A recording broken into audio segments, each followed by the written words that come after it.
I'm live.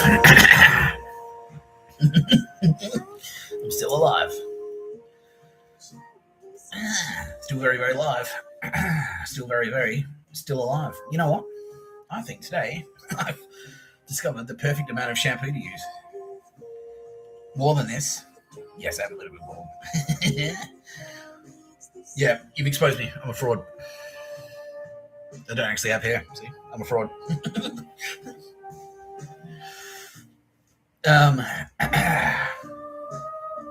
Because you got to find a balance. Because if I use too much, it gets too frizzy. If I don't use enough, it doesn't do anything. It stays greasy, and then it's like that's defeated the purpose. But today, I used the right amount. I'd like to think, if I don't say so myself, or even if I do say so myself. You're watching No Pictures of a Bird, a podcast by Mr Tapscott. I'm Mr Tapscott. There you go. Thank you, Mr Tapscott. You're welcome, so beautiful.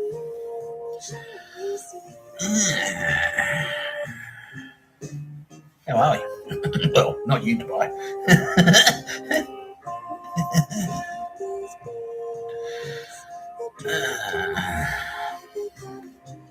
Not you.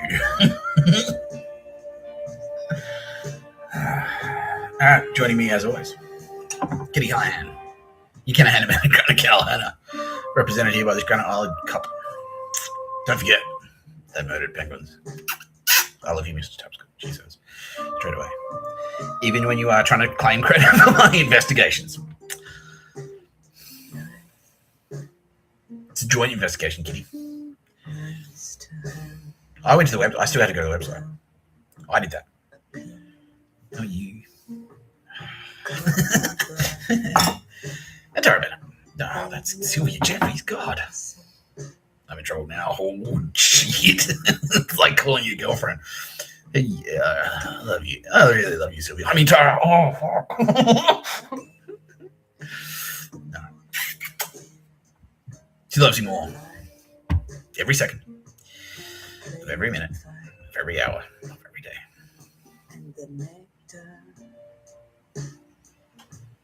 Baby. I couldn't love you anymore. Don't forget, we're getting married.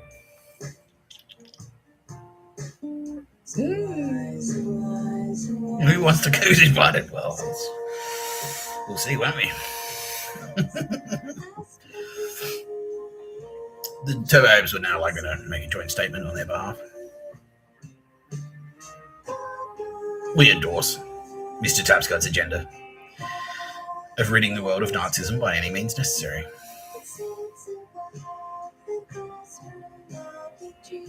You heard the man. That's their words. You heard the man. Don't enslave the Jews or anyone. No murder. No pedo shit. No pictures of a bird. You're watching No Pictures of a Bird, a podcast by Mr. Tapscott. He's Mr. Tapscott. That's what they said. That was what they said. Because that's what I normally say. I normally say, I'm Mr. Tapscott. You're watching No Pictures of a Bird, a podcast by Mr. Tapscott. I'm Mr. Tapscott. But that time they said it. They said the whole thing about the pictures of a bird, no podcast, Mr. Tapscott, etc. Yeah, that was what they said. Because that's what normally I say. It's normally what I say. There you go. Tongue-tied. Right. Got a cracker over an episode. Yeah, by the way, Dubai. Do you remember all that shit? All the Houthi rebel activity in the Red Sea? How they're like trying to strangle the trade routes? Guess fucking who? Guess who? Yeah, East German Nazis operating out of fucking Dubai. Yeah. Just to piss everyone off. Just to slow everything down. Yeah. Just to disrupt traffic, like just to disrupt trade, make things more expensive, make things harder to get, make delivery times slower, just to hold everything back, just to pull it down. Yeah, that's it. Houthi rebels, financed by Silicon Valley. True story. True story. It was a Gestapo, a Stasi secret police, PSYOP, financed by Peter Thiel and Silicon Valley Nazis. to make it easier to be a pedo. So, fuck you, Dubai. Fuck you. No pictures of the bird where I think 80% of you are. Yeah. 10% of you are incapacitated now. And 10% will, I don't know, hopefully spread the word. Don't fuck around with Mr Tapscott. All the turbo babes. Or anyone. Just don't fuck around. Don't isolate the Jews or anyone. All your money is blood money. It's all cartel, Silicon Valley, dog shit money. All those dog shit buildings in Dubai, it's all money laundering. It's all a giant money laundering scheme for fucking drug cartels and international crime, like Russian Mafia, Russian Nazis. So you know how I traced the spread of Nazism once the wall came down and they all just went, psh. Yeah, and a couple of like super high-ranking Stasi officers got jobs in Gazprom in Russia. That's where they've been hiding their money. So they've been stealing from the Russian people. They've been stealing tax dollars from the Russian people. That's how they became oligarchs. And then they invested in Dubai. And Dubai's just like, just do whatever the fuck you want. We don't have any regulation at all. As long as you've got cash, you can do whatever the fuck you want. That's why it's a massive child sex trafficking hub as well, by the way. That movie Taken, that was actually low-key. That was low-key MOSSAD propaganda to say, heads up, sex trafficking and slavery is a legitimate thing. That's a thing. What happens to Liam Neeson's daughter in that movie? That actually happens. Like backpackers get kidnapped and then they just disappear. Doesn't always happen to rich white Americans, but it happens to. Yeah, it happens. And then they get auctioned off and just sold into slavery, and that's it. And it happened to Dubai. Yeah, they have those auctions where there's like, number 49, they all have they're all sitting in the glass booths going, 10 million quadrus or whatever the fuck the currency is. Yeah. Yeah. And then more often than not, when they get bored, or they get too old, they hit 35, they don't want to fuck them anymore. Guess where they go? Off to the death camp. Off to the disposal hub. So, good riddance, says everyone. Thank you, Mr. Tapscott. Yeah. Thank you, Mr. Tapscott. Also, we did Bali today, because Bali was the same. Bali's the same. Exactly the same. It's just a shit. Yeah, child sex trafficking hub for Southeast Asia. Yeah. You sail your yacht in catch a flight to Malaysia, sail your yacht in without like any documentation or whatever. Load up on children, sail them back to wherever.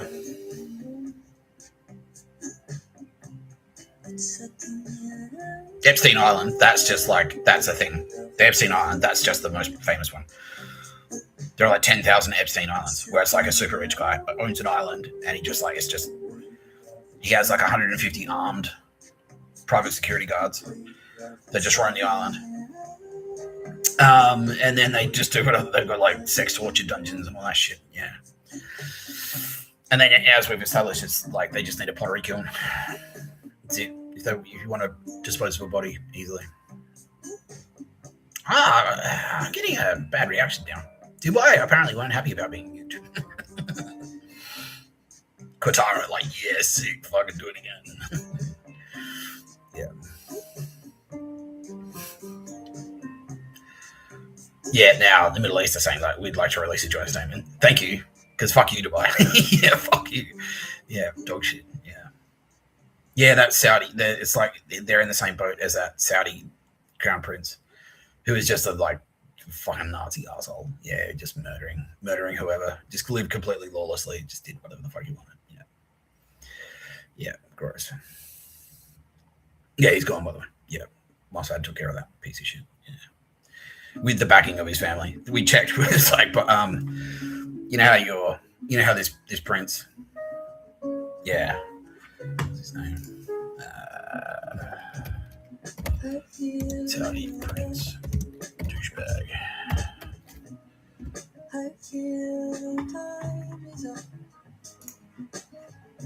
I was a child, I never knew what that do to me. Yeah. The wave of love is a transient hunt. This fucking guy.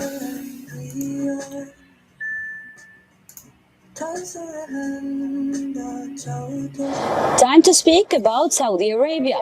The Saudi Crown Prince Mohammed bin Salman is under the scanner.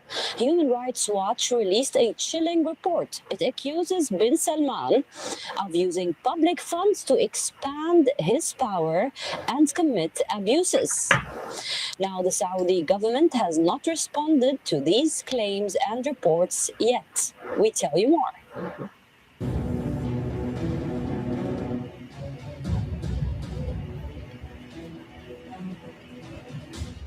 New York-based Human Rights Watch group has come out with a 93-page report accusing Saudi Crown Prince Mohammed bin Salman of whitewashing human rights abuses.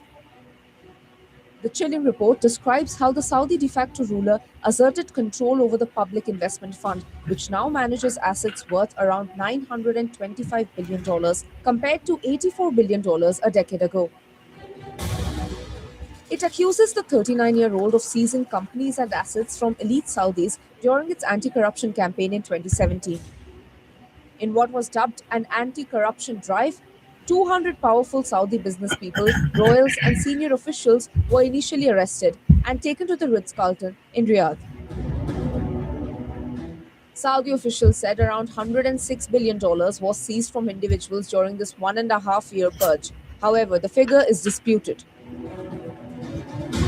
The report also ties PIF-owned companies to abuses at some of the most prominent mega projects under Vision 2030. Neither the Saudi government nor the PIF have responded to the accusations.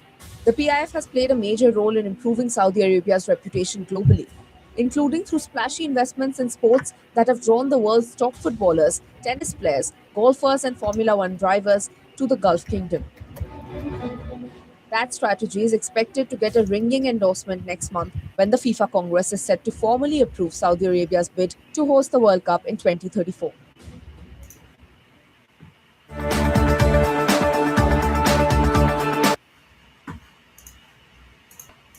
Yeah.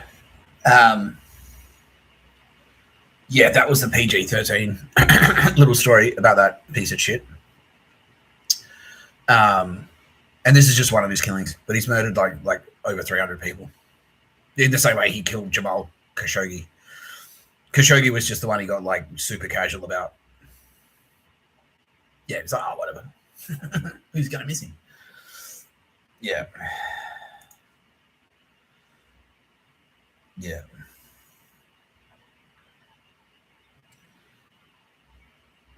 Second of October 2018, Jamal Khashoggi, a Saudi dissident journalist, was killed by agents of the Saudi government at the Saudi consulate in Istanbul, Turkey. Khashoggi was ambushed and strangled by a 15-member squad of Saudi operatives. His body was dismembered and displayed in some way that was never publicly revealed. The consulate had been secretly bugged by the Turkish government.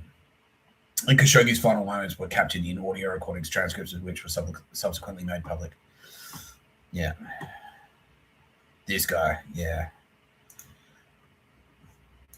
Yeah, so this guy,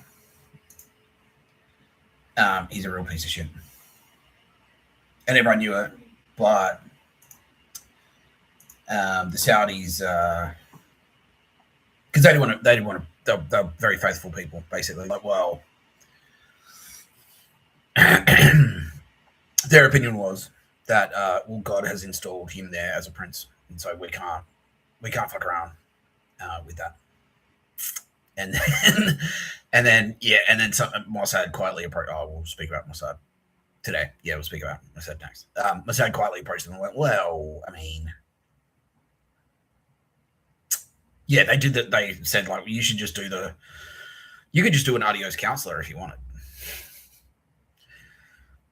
You're like, what do you mean? Like, well, I mean, you know, you don't have to kill him, but if something were to happen to him, would you necessarily be upset about that? And they're like, not really. Not really. That would kind of be quite convenient for us, to be honest with you, because he is a piece of shit and everyone knows it.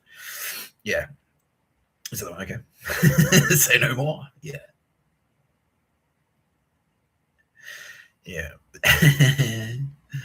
Yeah, so that's what happened. Yeah. So yeah, quick refresher. Now I have to play the video. That's all right. That's all right. So when I say like adios counselor, this is what I'm referring to. It's like where you kill someone by just not protecting them. It's like, oh, well, fine. I'll just stop protecting you. That's it. And then it's like, oh, then they get killed.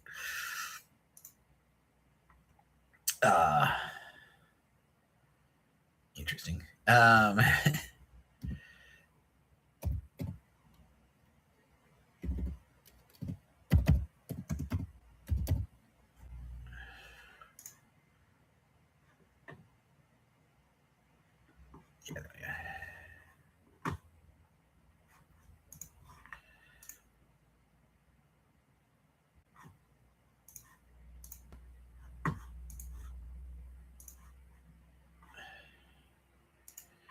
delivery for you, Mr. Kleinfeld.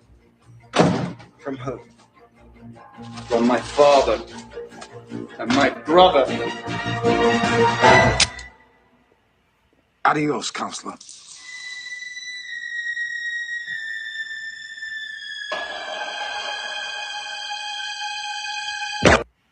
Yeah.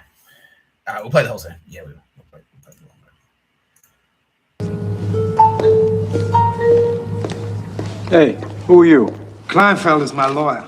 All right, hands on the wall.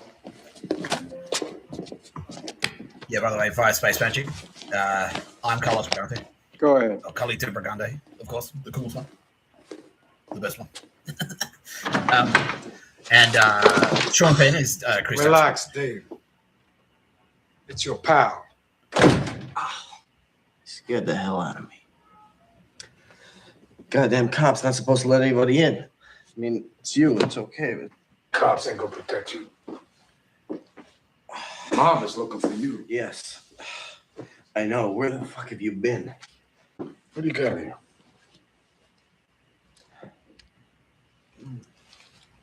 Where you been? How you feeling? Well, I'm not feeling very well. Where the fuck have you been?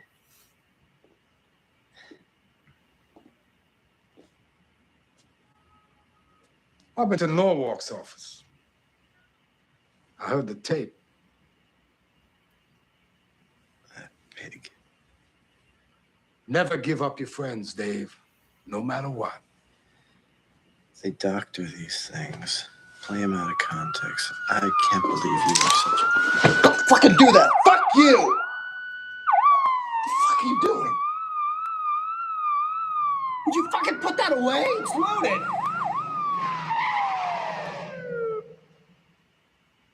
Fuck you and your self-righteous code of the goddamn street. Did it pull you out of a 30-year stint in 5 years? Did it? No, it didn't. I did. Did it get you acquitted 4 fucking times? No, it didn't. I did. So fuck you. Fuck the street. Your whole goddamn world's this big, and there's only one rule. You save your own ass.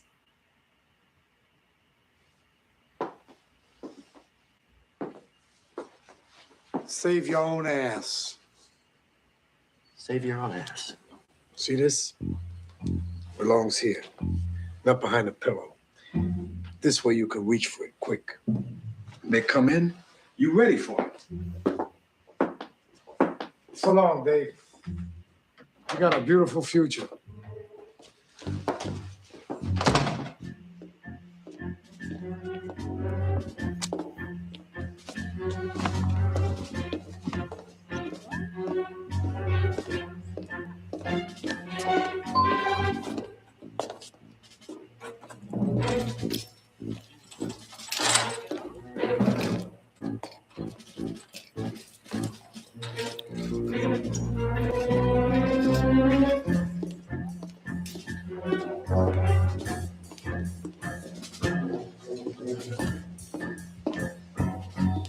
Quitting time.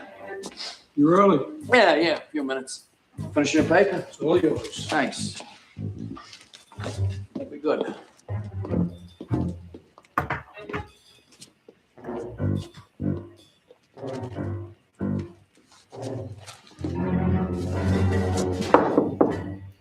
Mr. Kleinfeld. There's a delivery for you, Mr. Kleinfeld. From who? From my father and my brother. Adios, counselor.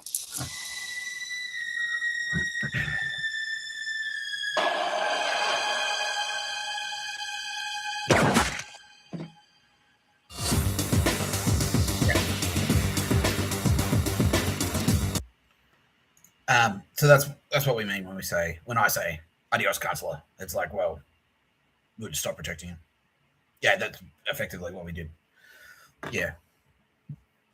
We've done that a few times. So Sarah Silverman was a big one, where I was like, well, if you come in, you play ball, you're dirty, you're potentially in very serious trouble.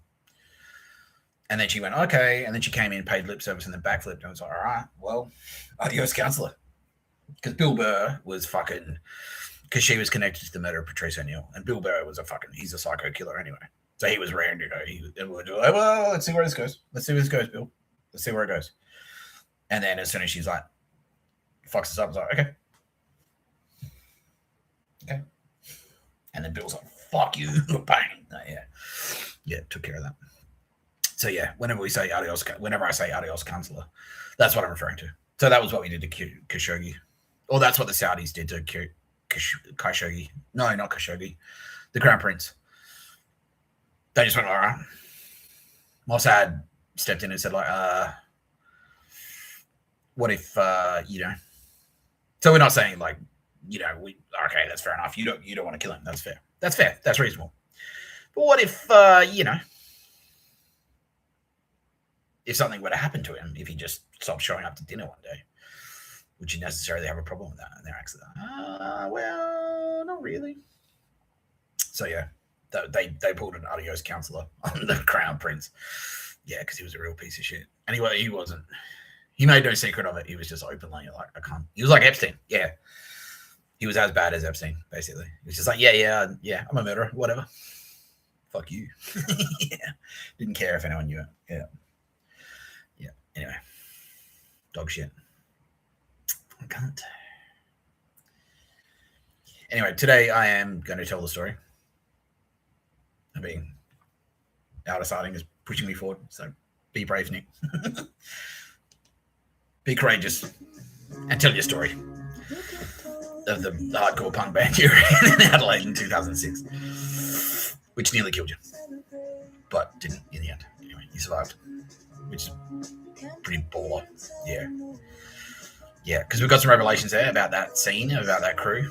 Lisa Dottore is a joke, like she was in that scene, and she sort of knows what I'm going to talk about. I don't even know. Apparently, Apparently, it's way more, and it's way worse than I thought. Yeah.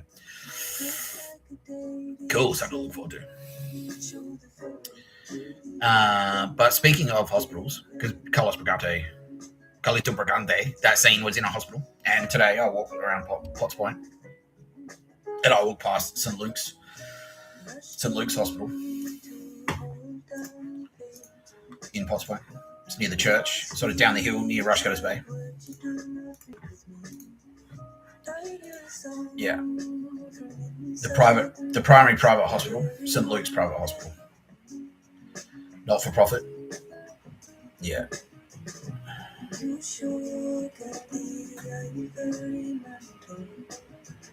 Yeah. So the thing is about St Luke's. Yeah, that was. Yeah, that's it. That's it as well.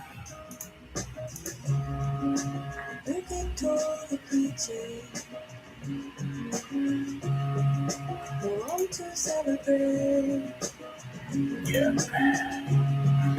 So the thing about this place is it offers palliative care. It has palliative care. And therefore it's fully equipped to cremate bodies and does so daily, perfectly legally and perfectly reasonably, as most major hospitals do. But that hospital specifically does palliative care. Yeah. Which means it's got the cremation ovens going around the clock. Now, I am busting for the bathroom. So I'm going to put on a video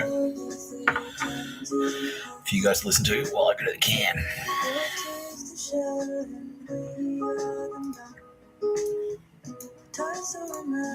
Number 1 or number 2, they say. Well, I'll let you use your imagination. Number 3.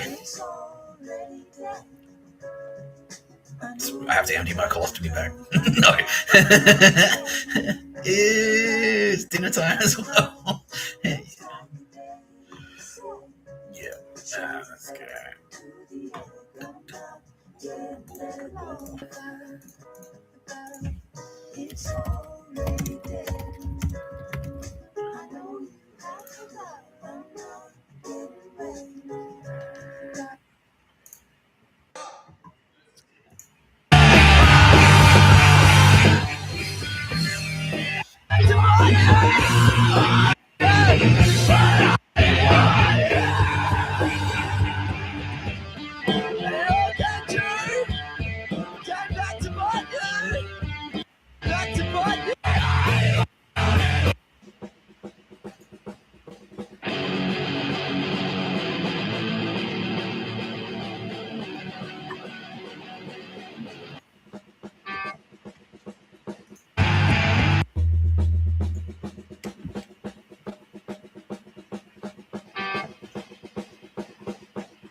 Okay, that was I'm gonna fucking that was I'm gonna fucking kill you with. Sick. Pretty cool, huh?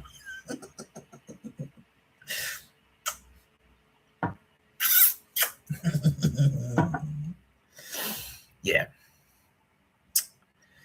So anyway, I'm just going to get this little bit of housekeeping out of the way, and then we'll talk about I'm going to fucking kill you. The band.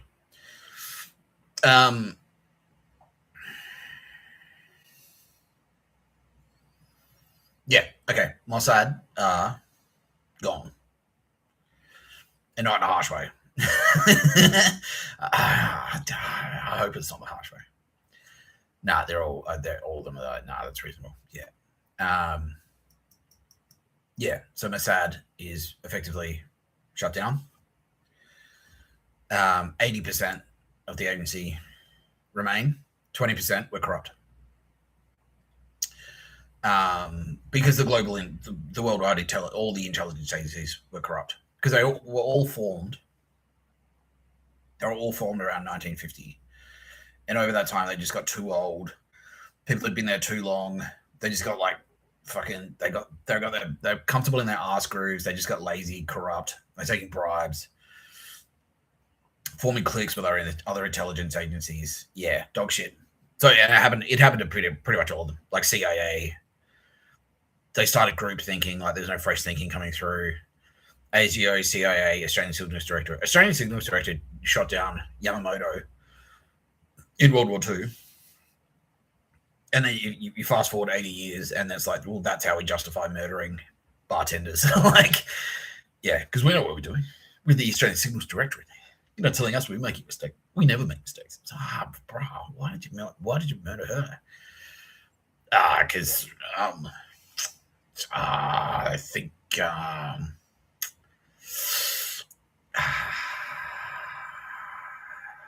well, yeah, you didn't have her. Yeah, she was vulnerable when you took her out. That's it. Yeah, so yeah, and that's yeah. So that's kind of why MOSSAD had to get shut down. So that 80%, I think about 40% of them are just going to retire. They're just going to quit intelligence altogether. And they're quite happy. They're quite happy about that because it's pretty stressful work. And then the remaining,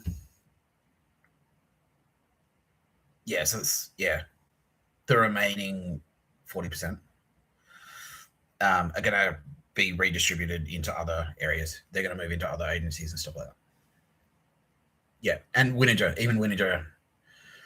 agency are going to pick up a couple of them. Yeah, just to be liaisons, so they've got eyes and ears in Middle East and things like that. Yeah, which is fun. That's fine. Yeah, cool. Oops. Yeah. Because that works. Yeah. Cool. Thank you for being so gracious about it, everyone. Yeah. Yeah, because Israel's not off the hook altogether either. There's plenty of corruption in Israel. There are plenty of dog shit losers there. Yeah. Yeah. And it's the same. Just because it was so globalized. And it's the same money. That money. There's cocaine in Israel.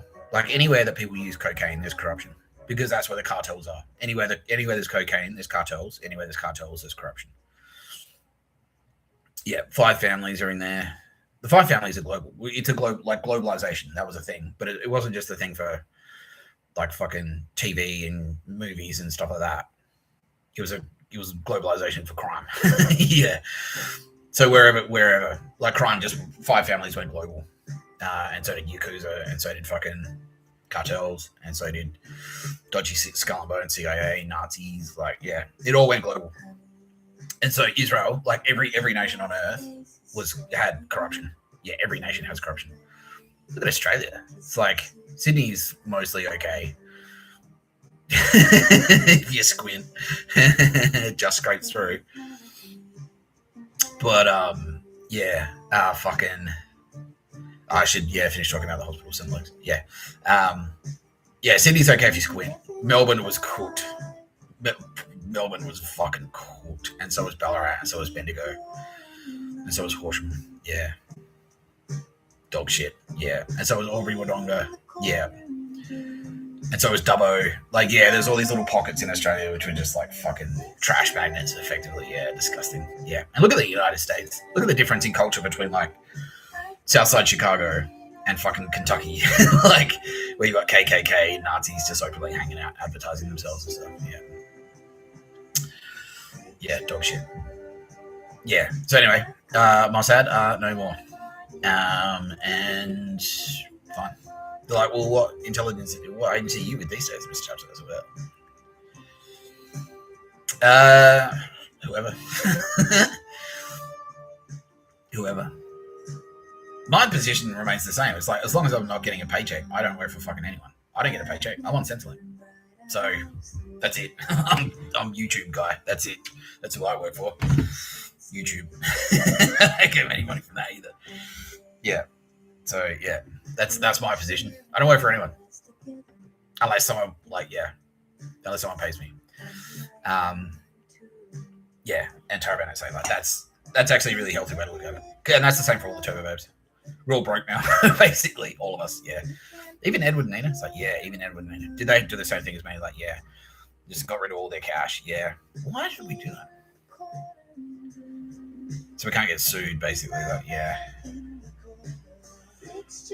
But the downside of getting sued is that we won't have any money. So it's like the jail thing. We had to go to jail to avoid going to jail. No, it's for a very good reason. Yeah, I'll figure it out eventually. But yeah, it's not a good idea for turbo babes at this stage to have money. Yeah, so we're all broke. Yeah, we're all broke. Yeah. For now, we're gonna have money. We will have money at some point. Yeah, we've got a few irons in the fire. Yeah, but just for this phase of the turbo babe takeover, the turbo babe arrival, Mr. Tapscott, the turbo babe arrival. It's better for everyone if we're broke. Yeah. Yeah. She's like, yeah. Tara's like, you got me. Yeah, you got to go to jail to avoid going to jail. Yeah. Yeah. Well, it's treated. Yeah. I don't get it. Yeah. Yeah, but it makes sense. No, it all makes sense. Yeah, that's right. I know. I understand. I'm just being flippant. That's me. That's just me being Mr. Tapscott. Yeah. Yeah, I complained about it, but I did it. Yeah. Anyway.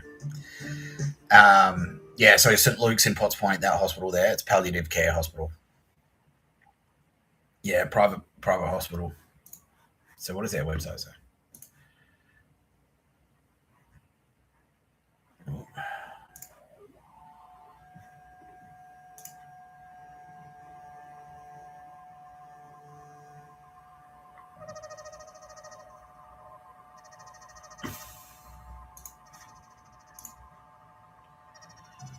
This is an exclusively Mr. Tapscott and no one else. It's fine. I did it. I did all the research on my own. No one helped me at all. It was just me. I just did it on my own. No one helped. No one helped me at all. Oh, you Kitty Callahan. No, not you, Kitty Callahan. No, Kitty Callahan. Yeah, Kitty Callahan, of course. Yeah. It's a joint Mr. Tapscott Kitty Callahan investigation. But it's mostly Kitty Callahan. Yes. Thank you, Mr. Tapscott. Yeah, she was teasing me. Because, like, it's like, why did you take credit for... It's not a joint investigation for a start. I just told you about it. Like, oh, that wasn't that mean. No, but that's true. Yeah, Kitty Callahan's like, yeah, check this shit out. Yeah, so basically that's it. Yeah, Kitty Callahan's the cop, and then she tells me, and I'm like, oh, fuck. Like, yeah, that's how it kind of plays out. Yeah, that's it. Yeah. Yeah, dementia support, carers, preventative healthcare, physiotherapy, yeah, hydrotherapy.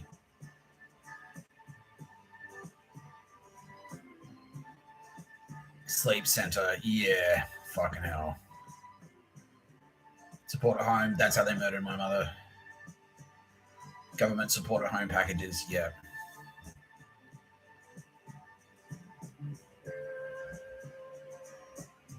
Permanent residential aged care, short-term and respite care, palliative care, residential aged care, yeah.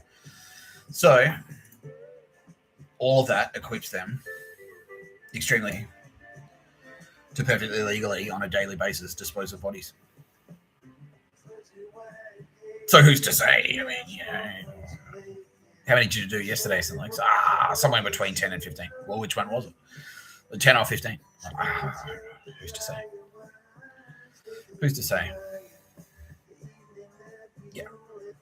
It's a big centre. It's a fucking big hospital, right? So anything could go on there, and you wouldn't know. Like if you're in one wing of the hospital, you wouldn't know what's going on in the next wing. It's huge.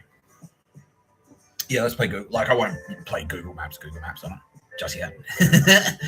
But have we claimed it yet? We have. Yeah, we've rinsed it. So we've gone through. Yeah, SAS went through and just like, yeah, anyone that was in there who wasn't innocent, which is no one, was dispatched. Yeah. Yeah, I'll just check this time.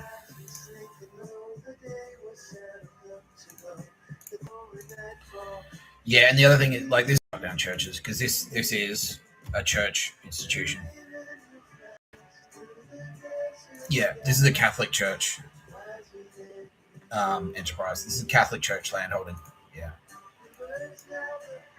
So this here, that's Potts Point. There's the Art Gallery of New South Wales there. They didn't do any body disposal there, did they? No. They definitely Art Gallery of New South Wales would collect intelligence though. Like if you went there, if you use your credit card to buy something, that would give that intelligence straight to the Gestapo, straight to the Stasi. Yeah. That's the Opera House there, just for context. And that's the Sydney Opera. And then over here, this is where I used to live. There's St Vincent's. That's Oxford Street. That's Cafe. That's where Cafe Freddy's used to be, right there. Is it? Yeah. Cafe Freddy's used to be over here. Yeah. Cafe Freddy's used to be there, right there. That was that. Yeah, Abstract Thoughts Gallery. That's part of it. That was part of their Stasi secret police station. Their fucking Spanish fascist secret police station. That's St Vincent's Hospital. That's actually that one. That's military. It's not a secret now, but yeah, it's actually an Australian military hospital. So if you ever get in an accident, if you ever get hit by a car, go to St Vincent's. Yeah, if you ever need like an actual hospital, go there. Go to St Vincent's because they won't murder you. Murder free since 1995. Yeah. Yeah. That's Rushcutters Bay Park. That's Elizabeth Bay. So I used to live down there. Yeah. Yeah, there's Bay Park. Yeah, so I used to live here in there. No, I used to live in this building here. I used to live there. Yeah. And then over here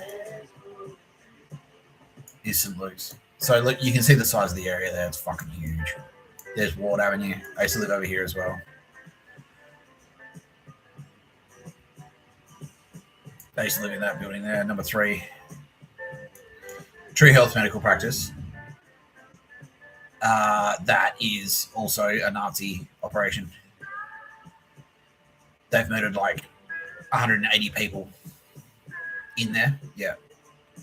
Those medicos. Yeah. And then this is where they dispose of the bodies. So you can see the size of it. It's fucking massive. And look how many stories it is. Yeah. Looks haunted already, doesn't it? It looks fucking terrifying. Yeah. Yeah.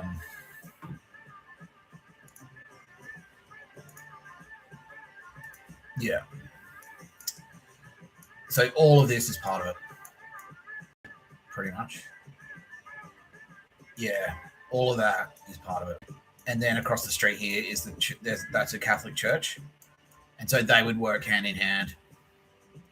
So vulnerable people, they've got like St. Canice's kitchen. That was where homeless people would turn up for free food. They'd get scoped out there at that church. And then like they'd provide the intelligence to whoever. And then they'd get poisoned or stabbed. And then they'd brought to St. Luke's and they'd be disposed of there. Yeah. Sydney Pain Clinic. So they've got heaps of like meds and shit. They can do whatever the fuck they want, basically. Yeah. Now over here, this building.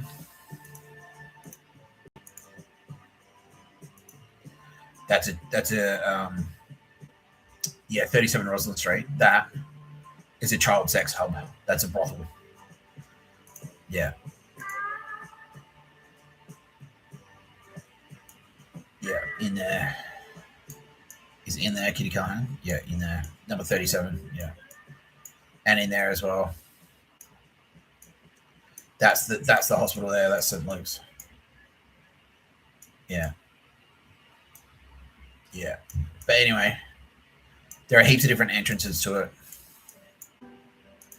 It's extremely easy to get in and out. It's got like private driveways and shit.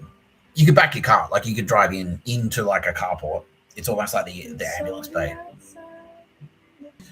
You can drive into like a carport, almost like the ambulance bay. You can put someone in the boot of your car and just drive in, drop them off. Goodbye. If they don't murder them there, all their patients, like the amount of, at a rough guess, 100,000 murders at St. Luke's. Yeah. When I was working at Air Tasker, one of the dumb bitches who had committed 39 murders. When did she start murdering people? Can you come out?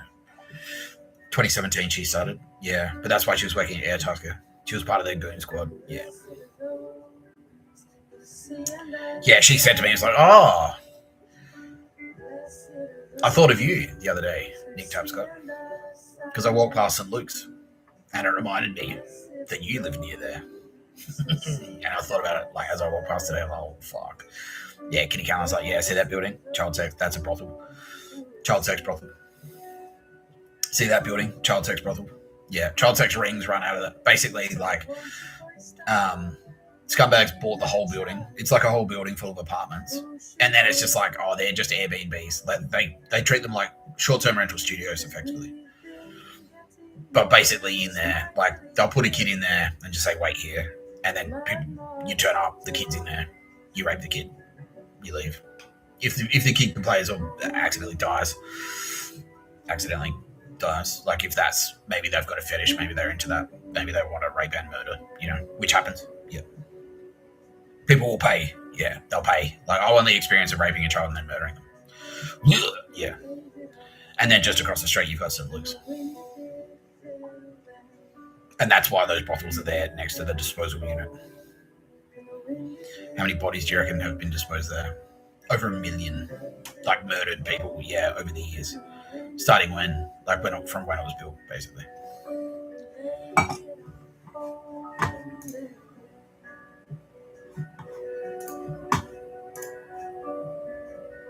Fuck you, St. Luke's.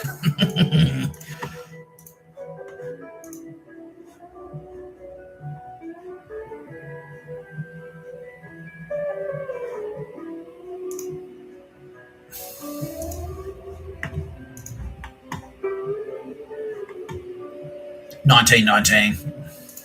Yeah, so this is the Catholic Church operational in Australia, basically Opus Dei. Since then, they've been deleting people with some Luke's. Yeah, local Koreans mostly. That's where they started, and they just expanded to everyone, pretty much. Yeah, the Cross would attract heaps of people. The Cross has been a red light district for, yeah, especially since the Second World War. It would be a magnet for destitute people. They'd turn up to the Cross, attracted to the drugs and the partying, get hooked on heroin. They'd be sex workers. They'd be strippers looking to make a living. They'd get addicted to heroin. They eventually get worn out. Their pimps are just like, well, time to go, basically. And then off to St. Luke's. Yeah.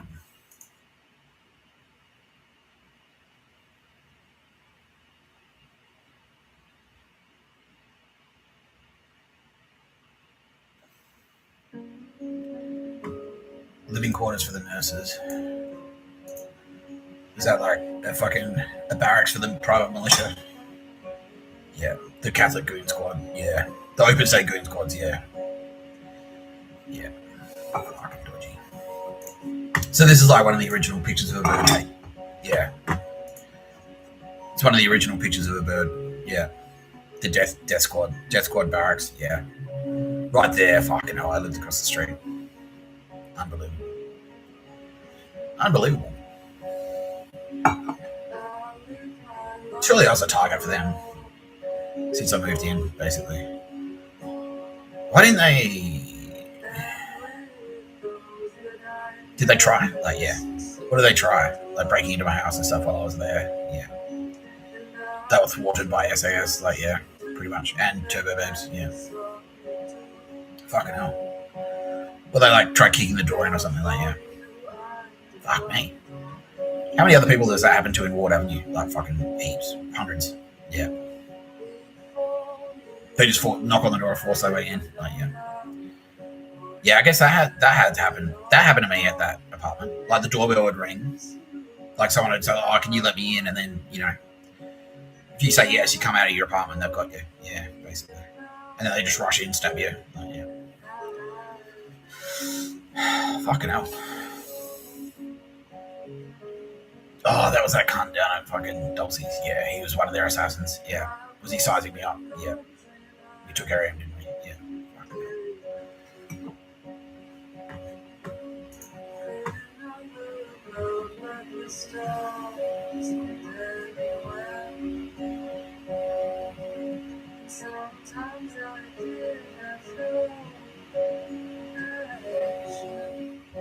Yeah.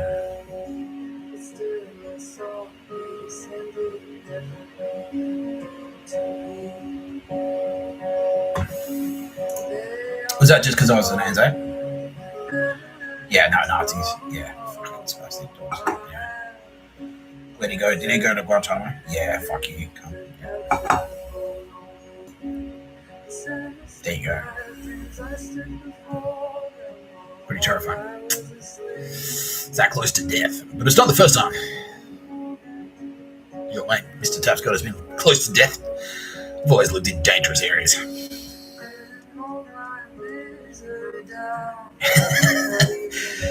Yeah.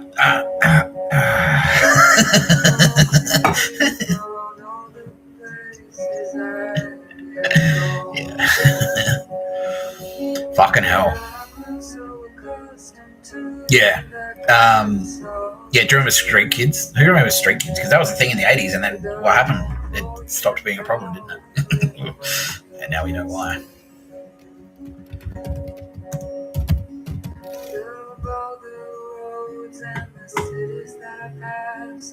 Yeah.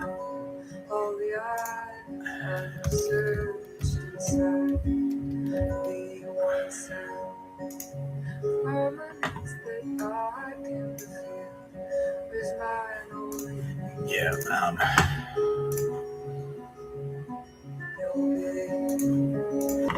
That is a child sex trafficking ring. Youth off the streets. Homeless youth charity. Wayside Chapel. Yeah. Yeah. All of these. They all are. They're all child sex trafficking rings. Open 24 hours. Yeah.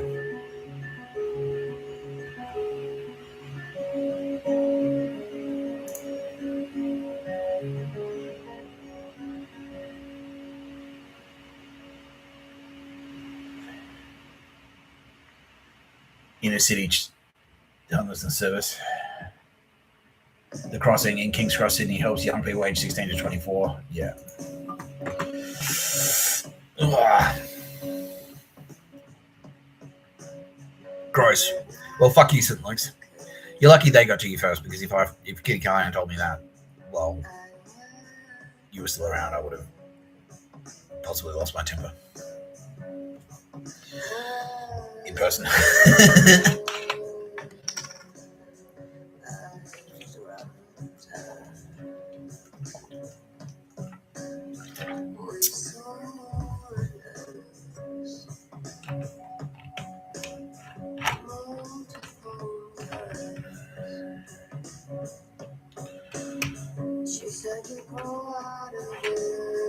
Yeah.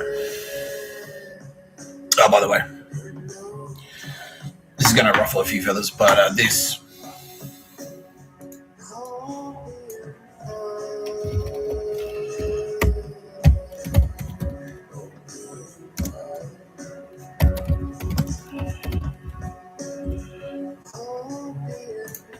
This is a MOSSAD / SAS bar.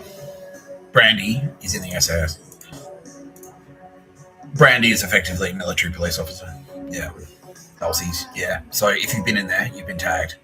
MOSSAD's gone through your phone. And so is the SAS. And so is MOSSAD embedded in the AFP. And you're fucking cooked. Especially that fucking stumpy, that short ass bartender who used to work there. Yeah, now he's shitting his pants because he's a fucking uncle bully. Yeah. I can't remember his name, but that guy. Yeah. Yeah, anyway, Dulces. Yeah. And that's why it was set up. Because it was like so many fucking murders in the cross. Yeah.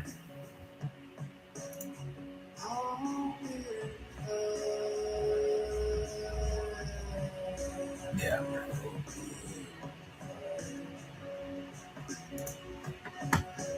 Yeah.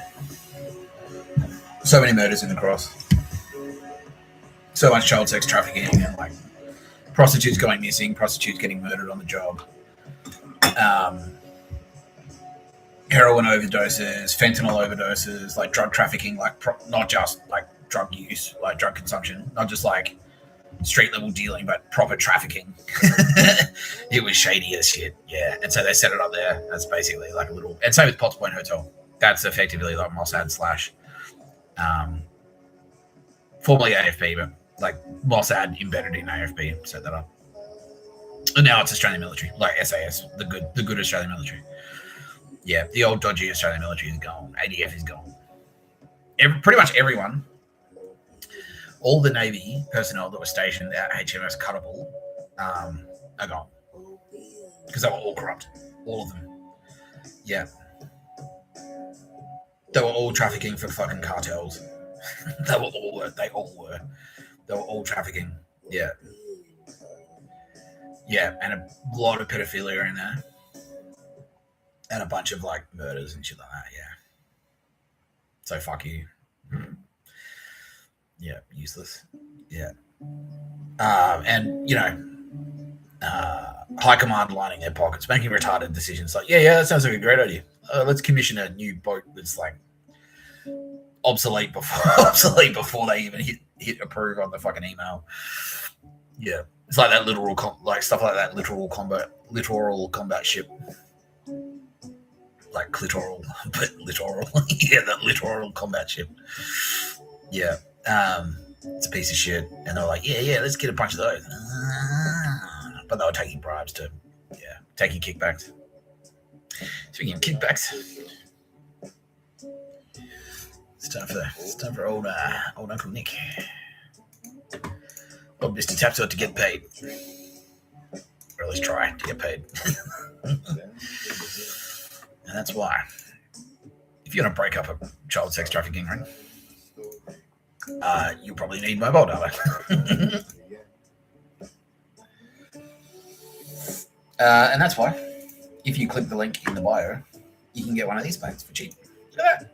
35 gig, $10. 20 gig for $8. That's all you need, man. 20 gig in a month.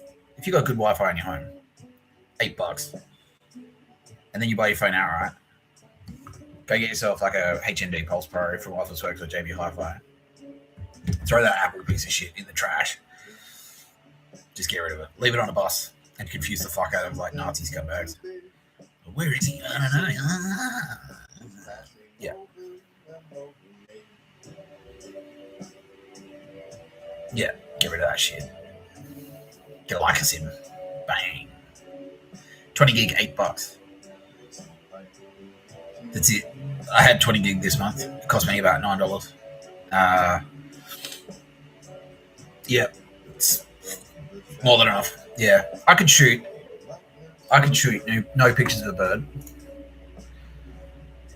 every day for a month for $20. 150 gig, I could do it for a month or 28 days.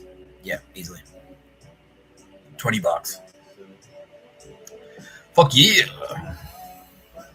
Yeah, there are a lot of foreign people in the country now. You may be looking for an option, like maybe you've just arrived. You're from China, you're from India, you're from Russia, you're from the United States of America. You need a SIM. There you go, cheap, 80 gig, $15. And then look at this. unlimited calls to 35 countries. So I'm assuming unlimited calls to 13 countries. Look, if you're from the UK, if you're from the United States, if you're from France, I'm sure that your nation is on the list. Unlimited calls to 35 countries.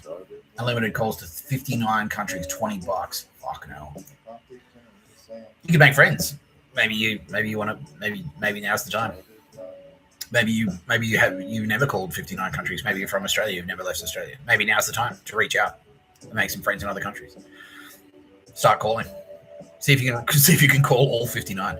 Make it a challenge. Yeah, make a friend. Make 59 new friends from around the world who aren't Nazis. Don't you hate Nazis? Yeah, they're fucked. All right, sick. There's one. Tick. Yeah. Now, Sylvia Jeffrey says, I'm required now to eat a chocolate biscuit and put the kettle on. I might do it the other way around, Sylvia. So that's a good idea, Mr. Tapscott.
Want it so bad to be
Man eating biscuits sarcastically is taking comedy to new levels. This is what YouTube was invented for. Genius. Genius.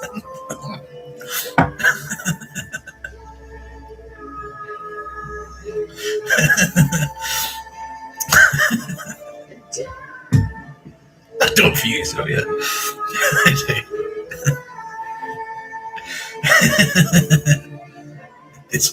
She's like, so simple. It's like, why didn't anyone think? And then this, like, that's it.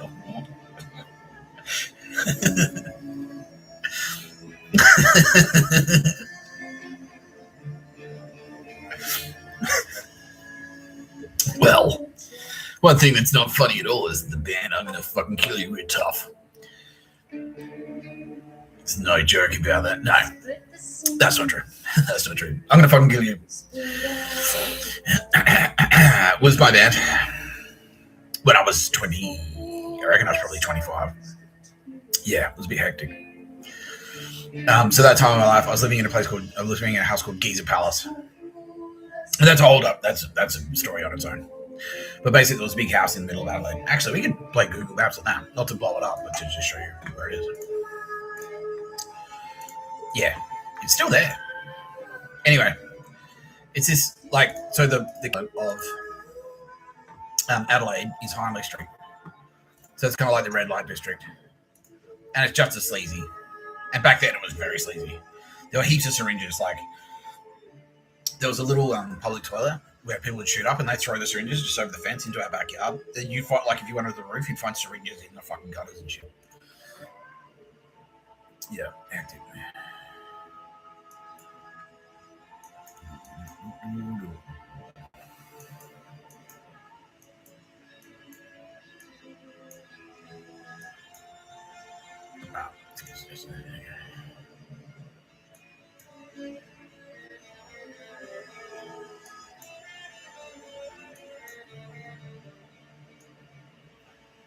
There.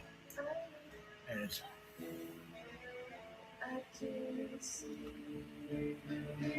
Yeah, I think that's it right there, isn't it? Yeah.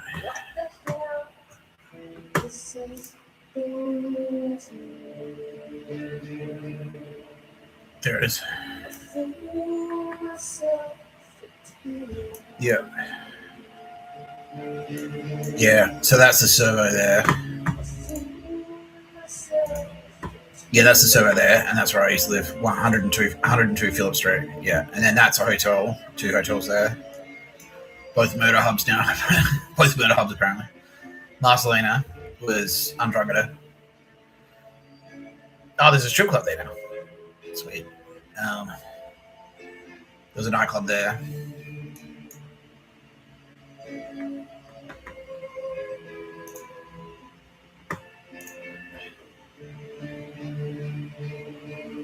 What happened?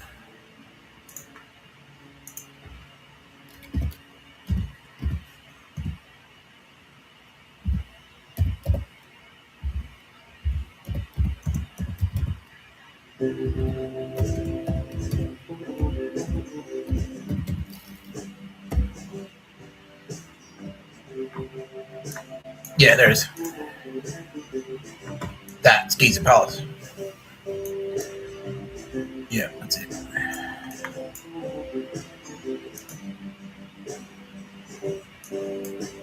Yeah, there it is. Yeah. It had a big shed, it had a big 2-car garage, and it was just there. It's just like in the middle of the city for no reason. Yeah. So I was living there, and we did a bunch of stuff there, but I won't tell all the Giza Palace stories right now. I was living there for a while, and I'd always been a drummer. And I was in a band called Vague, and they were shit. And we weren't going anywhere. We were rehearsing twice a week, and it was just like, it was painful. Yeah, it just wasn't very big. It was, and all of them turned out to be Uncle Bully. All of them turned out to be pedos. Everyone in that scene. Yeah.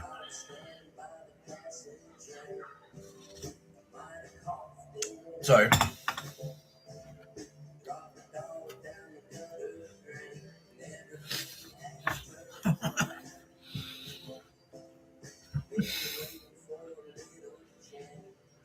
I always wanted to get back into drumming.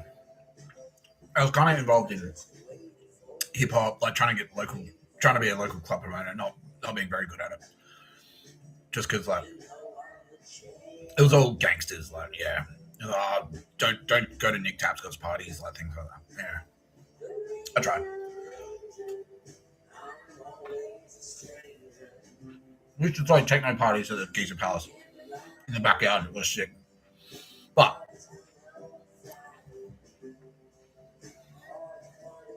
so I really wanted to go back into drumming, like in a band. It was like, it's like managing artists.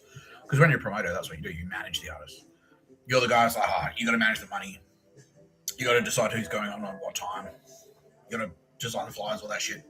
But I wanted to be the guy who doesn't have to deal with any of that crap and just turn. It's like you're playing at 9, cool, and then I turn up and play. So that's it. That's it.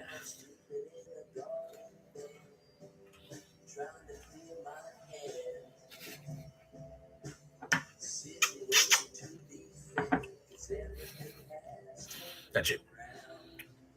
So, and this is I manifested this, by the way. This is Tara Bennett. I manifested it. So this is manifestation in action. So I was there. I played drums in my shed on my own. And then I used to hear off in the distance a guitarist and a bass player they'd be playing. And I'd hear it. But I couldn't hear drums. And I'm like,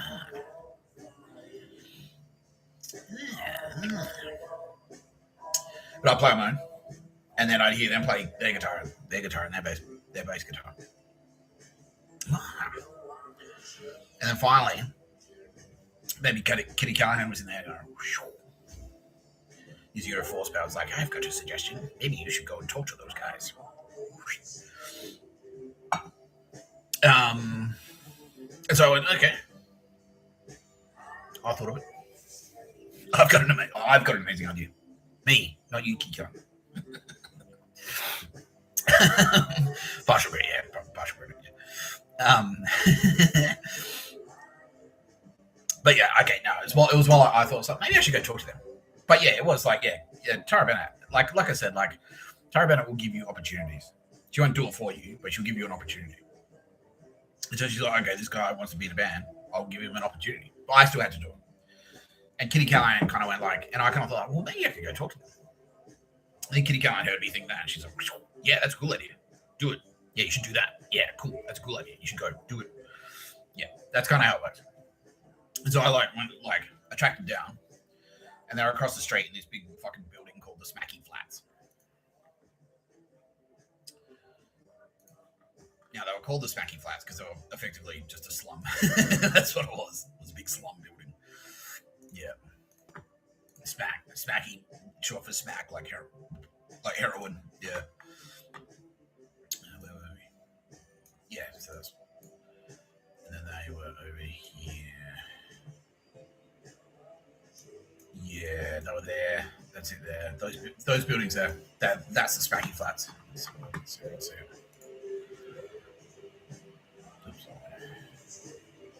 Are they still there? Can you go? Yeah, they're still there.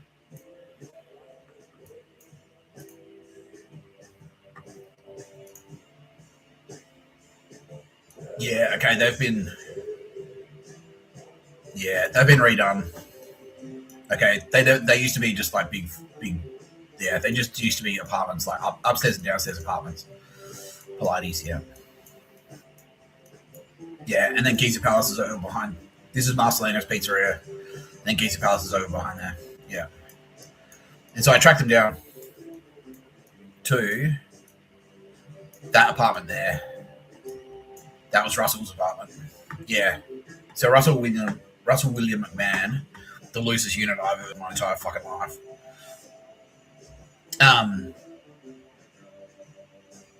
Was he secretly a turbo babe?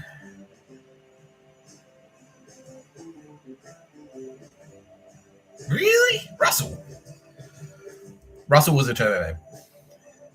Fuck off. It wasn't you, was it, Kitty? It was Alda Harding. Fucking hell, Alda Harding. You're a loose unit.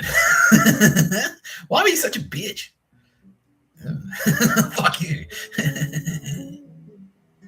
No, okay, you're tricking me. Yeah, that's a joke. Okay.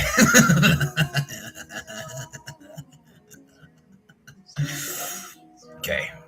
Good. Good. Yeah. Because he was a spastic. He was. Yeah, he's a massive spastic. Anyway. Yeah, I was like, why would you? Yeah. I know God likes to test, but not like that usually. Yeah. It's not, God's not normally that much of a fuck with, but yeah. That wasn't even a demon. That's not even really a demon thing to do. The demon would just get it done and just fuck you up and leave. Yeah, but Russell was like, he would fuck himself up. Yeah, basically.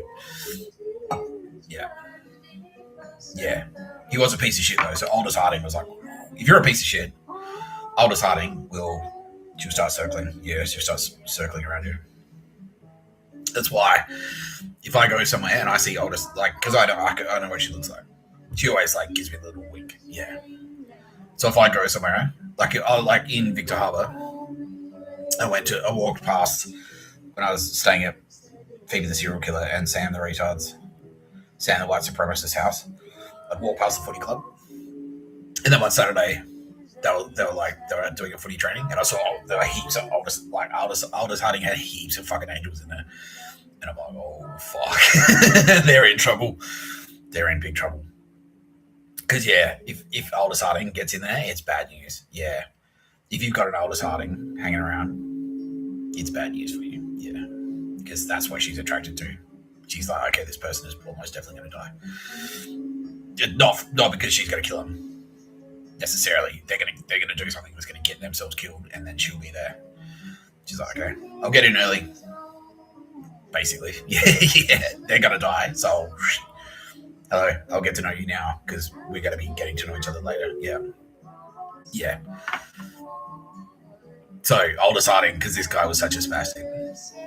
Anyway, so I tracked the sound down. To that apartment, and I walked in there, and I was like at the time, I was like, because there was a whole thing. It was like disco versus rock. So it was like punk and hardcore versus pretentious wankers. So Rundle Street was pretentious wankers, and that was me. I was a pretentious Rundle Street wanker because I was a barista at Chiba Espresso, a trendy cafe on Rundle Street, and these guys were punk hardcore. So they were fucking the opposite. They were bogan / punks. So it was like a walk, and they were like punks. And I was like, oh fuck, like yeah. But Kitty Callahan was there. It's like, no, go for it. You got nothing to lose. Go for it. I tracked the sound down to that apartment. He had his French doors open, and I could hear the guitar and the bass coming out of there. And so I was like, all right, well, you guys nothing. I went around the back, and his back door was open. And I walked up the stairs, and I'm just like in the dude's lounge room. I'm just standing there, and they both like, what? Yeah, they're just looking at me, and I'm like looking at them. So, yeah, hey, I live over the street, and I can hear you guys playing. And it's Russell. Russell was like fucking, yeah. So he was about like maybe like 6'2". What do you reckon, Lisa Lee Ross? Represented here by. You give me the silver torch today, Lisa Lee Ross. Because Lisa Lee Roth was in there saying, yeah, and she knows Russell. She knew Russell at the same time as me. Yeah. Yeah, it's about 6'1", 6'2", right? Yeah. And he was like not a tiny guy. He was pretty built. And he's got like fucking scar. Like he used to slash himself constantly. And he had cuts all over his body. Like all over his torso, all over his arms. And he's there like looking at me. And he's pale. He was a crackhead. He used to like shoot meth constantly. And then the other guy, Furious, he was a bit less intimidating. But still, he's like a dude. He's got a black t-shirt on. Like, yeah, he's a punk. Oh, awesome. Just popped. What was that? St. Luke's. Again, or St. Luke, like the church next to St. Luke's. Yeah. Well, fuck you. Fuck you, you spastic. It's just, yeah, if you do horrible shit like murder children in the name of God, in Kitty Callahan's name, she's fucking pissed. Yeah. There's a special place in hell for you, you scum. So fuck you. We'll see you soon. Aldous Harding's welcoming you right now. Enjoy. Anyway, Furious is skinny, but he's still a bogan. And I'm so I don't love it. And they're both there just looking at me. Like, the apartment's fucking trashed. It's trashed. It's a punk skater apartment. There's like spray paint. There's like graffiti on the walls inside. Like broken bottles and shit. Like skateboards in the ground. Yeah.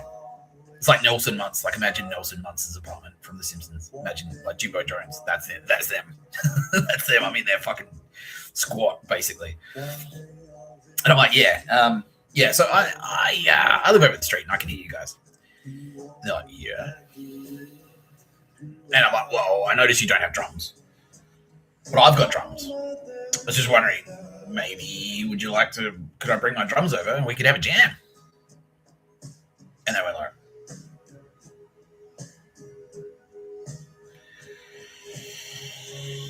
fuck yeah.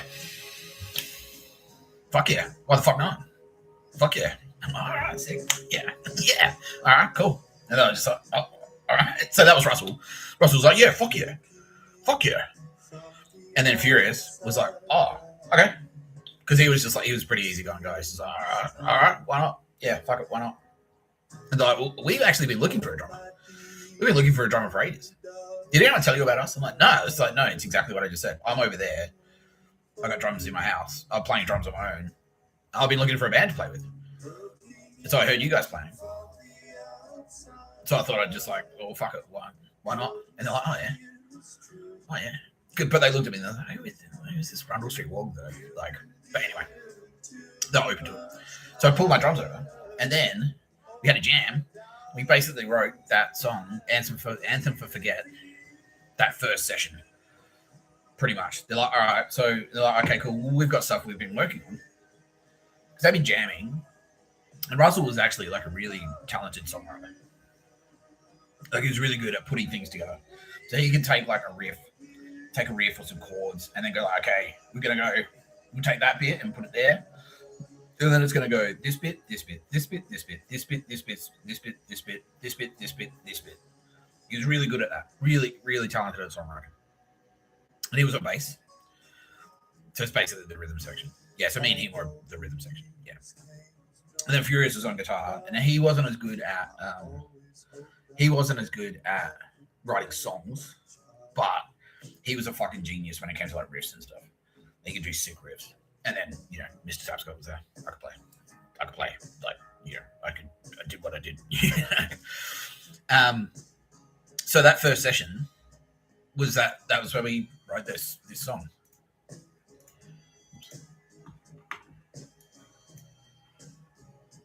Yeah.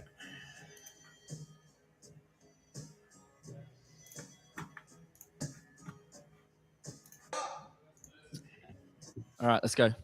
Let's go. Shut up, cunt. Sorry, Justin.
It all came true.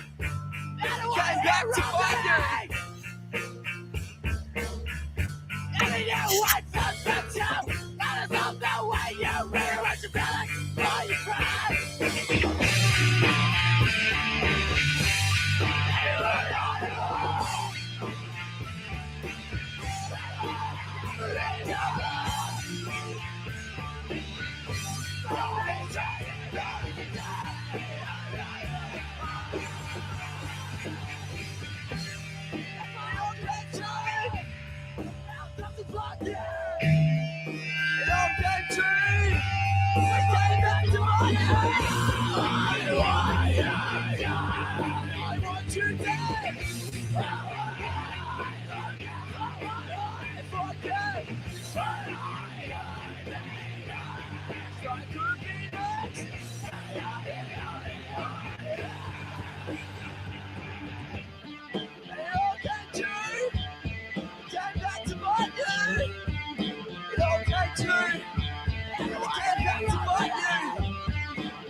Yeah.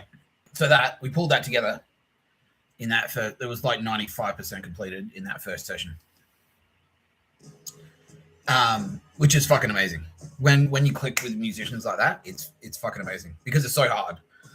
I tried other musicians and it's just like if it doesn't click like that, like nah, it's not worth it. If it doesn't click, if you don't have that chemistry straight away, it's like dating. Yeah. That's why bands are so hard because it's like dating, but you got to date like fucking 5 dudes at once and it's hectic. Yeah. It can get really intense. That's why it's fucking intense. So I was like, oh shit, that worked. Sick. Sick. And then so we started, it was like, well, let's keep jamming regularly. And I just left my drums in his apartment. And then we were rehearsing like twice a week. And it was great. And then they're like, oh, yeah. And then Russell, I was getting to know Russell.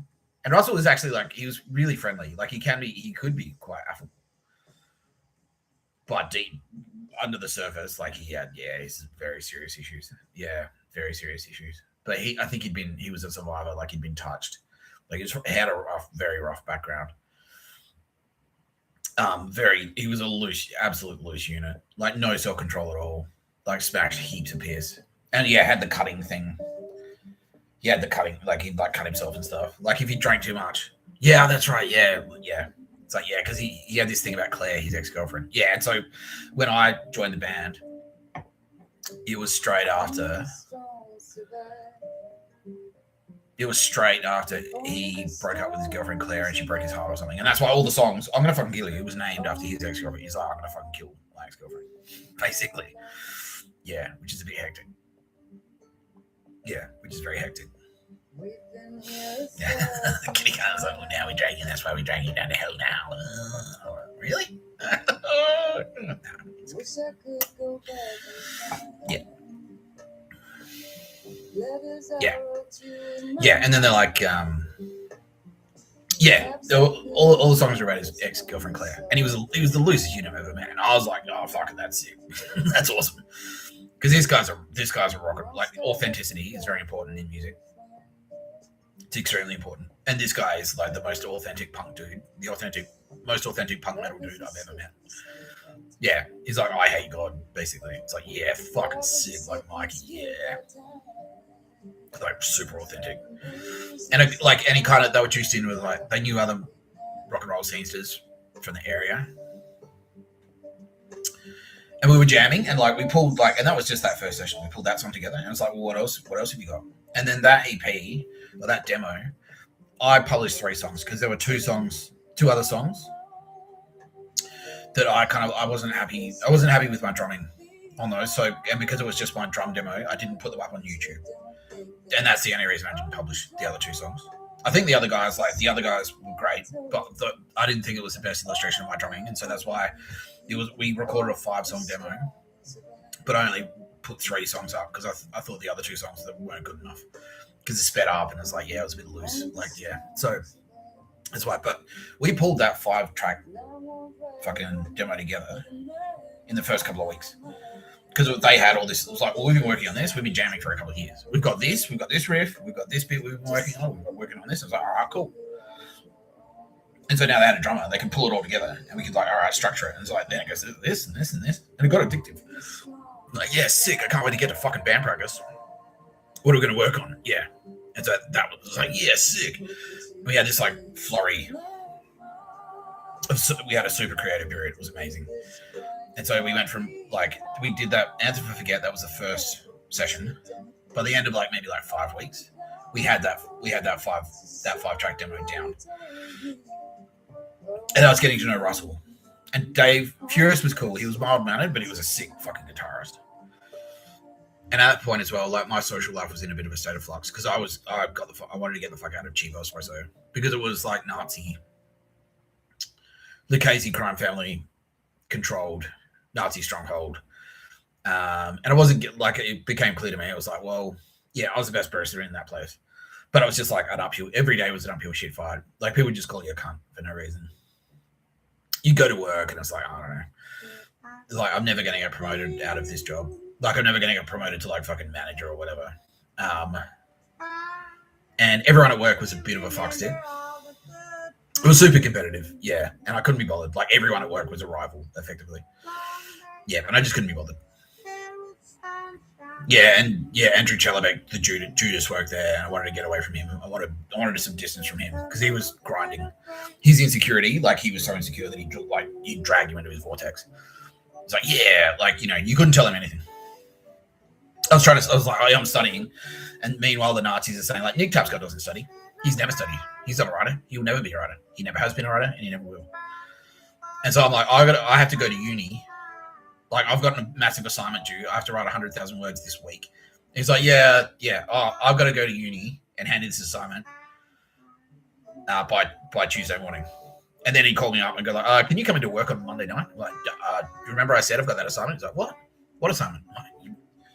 I've been telling you for fucking years I go to uni, you fucking spastic. Yeah, but he's the Stasi would get in his ear, and he would happily buy anything. It's like, yeah, you're a loser. Women hate you because you're a loser. It's like, well, actually, I think that girl there likes me. No, she doesn't.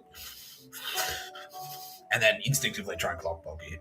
It's like, man, this guy's a lot of work. Yeah, so I just wanted to get the fuck away from that. Yeah, because you couldn't win. Because no matter what you did, yeah, if you didn't get laid, you're a loser. If you did get laid, you're a cunt. And it's that Nazi thing where it's like wherever you are, anyone above you is a fucking cunt, and anyone below you is a piece of shit loser. And that was everyone there that worked there had that mentality. And it's like, I can't be bothered with this. So I wanted to get the fuck out of there. And so Russell was there. I was like, okay, cool, I've got a friend. I've got an alternative friend. I've got an alternative crew now. I can just jump across to those guys. Yeah. Cool. Yeah.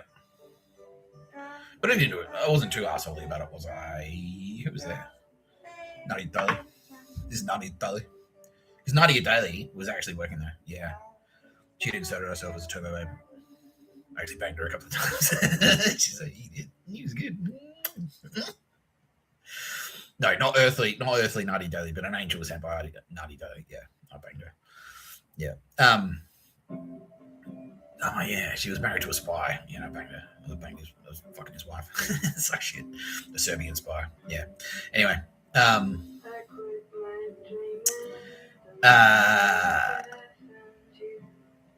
Yeah, but I wasn't too arsehole about it, was I? No. Yeah, and I kept inviting him to the shows, and they just wouldn't turn. It was like, they're like, oh, how come we never see you? And I was like, well, I've been inviting you to shows, you never turn up. It's always me that has to come. Why is it always me that has to come and hang out with you? You can come. Like I still work at a cafe. I was working in another cafe, Short Black, on Hindley Street. So I went from being Rundle Street guy to Hindley Street guy, and it was more in line with what I wanted. It was lower pressure. Chibo Rundle Street would do like 90 kilos a week. Short Black would do 20 kilos. So I could go in and do like a 6-hour shift. It's just like a lot more casually. It didn't pay as well.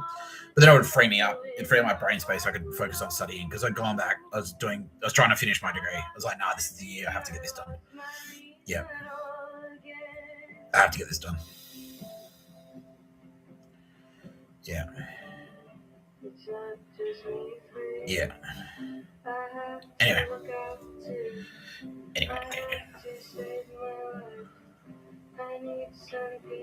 So I was like, okay, cool, I'll hang out with Russell. And so we got along at the start. But then sure enough, as soon as he realized, I was like, nah, I'm studying. Yeah. He's like, yeah, so he's like, and he would do the same thing that Andrew would do. So I was like out of the frying pan into the fire, basically. Yeah. So I was like, oh, I've got an assignment. He's like, what are you doing tonight? I was like, well, I've got an assignment due tomorrow. So tonight I'm going to finish rehearsal. And then he goes, nah, come drinking. And then he's like, he's like, yeah, come to the pub. You're not going home yet, are you? And then like one night, him and my piece of shit housemate came down and they were both just like, like, uni boy, I've got to do the studying. I'm like, fucking here we go. Like, yeah, I'll leave you to it, spastic. And then went home. And then he kicked my bedroom door and I'm like, get the fuck out. Like, yeah. He was a psycho as well. Yeah. Anyway, so I'm no stranger to jail dudes, basically. Yeah. Anyway. What a fuckstick.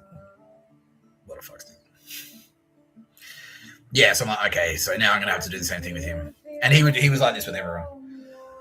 Except Furious. Like, yeah.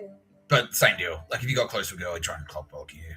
Yeah. And then Jamie as well. So we'd had a few rehearsals together. And we'd pulled our set together and it was coming together and it was working really well. And then they're like, oh, we're gonna get my mate. Furious goes like, Furious is Dave, not Russell. It's an ironic nickname, Furious. He goes, oh, I'm going to get my mate, Jamie, to be the lead singer. And now Lisa Tutore is like, oh, that cunt. Yeah, hates him. Fucking hates him, yeah. And Jamie turns up and straight away he's having an argument. He's like, fuck you, with Russell. And he's like, yeah, sick, yeah. Like, you know, he's like having to meet me. And then I'm like, like, I didn't say I was stoked. I was like, oh, yeah. They're like, what do you think, Jamie? I was like, yeah.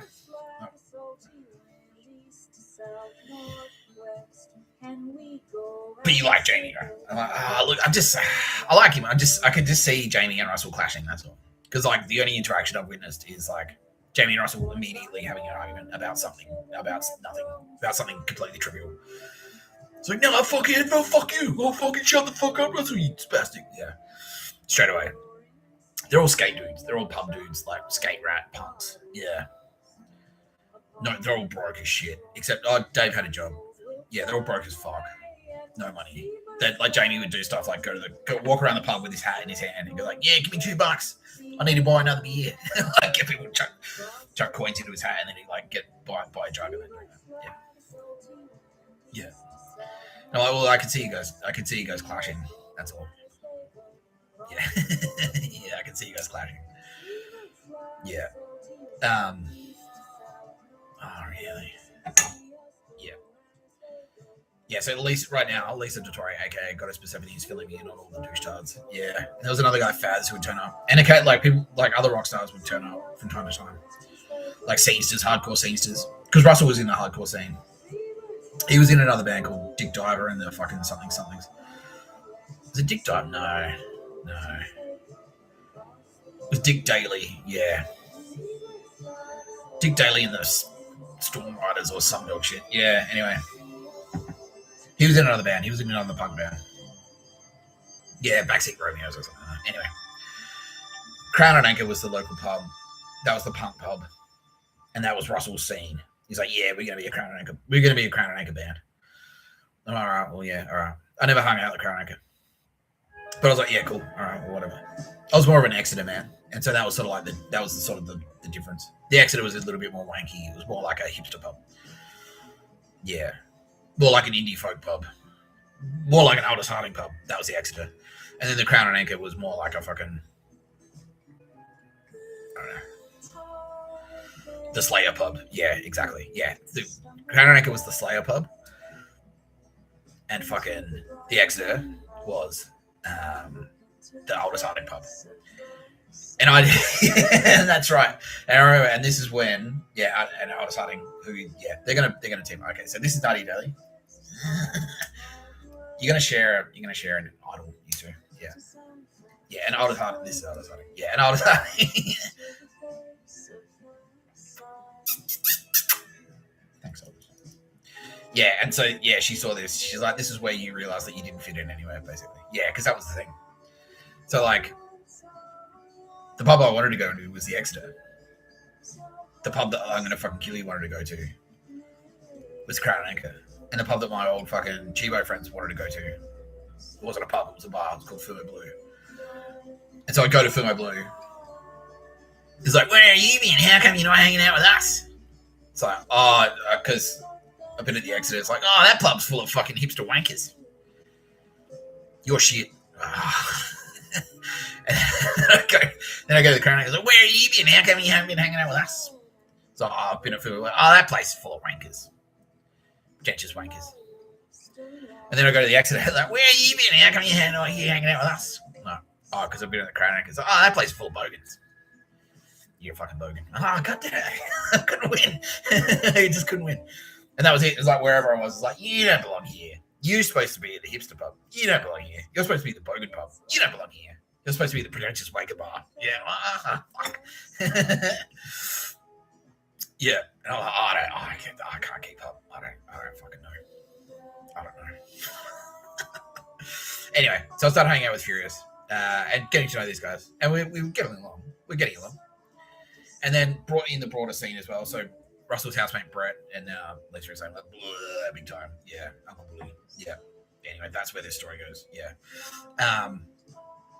Fucking hell. How did it get normalized? Like, has it always been there? And people has it always been there and then people just sort of graduate into it? Or is it a new thing?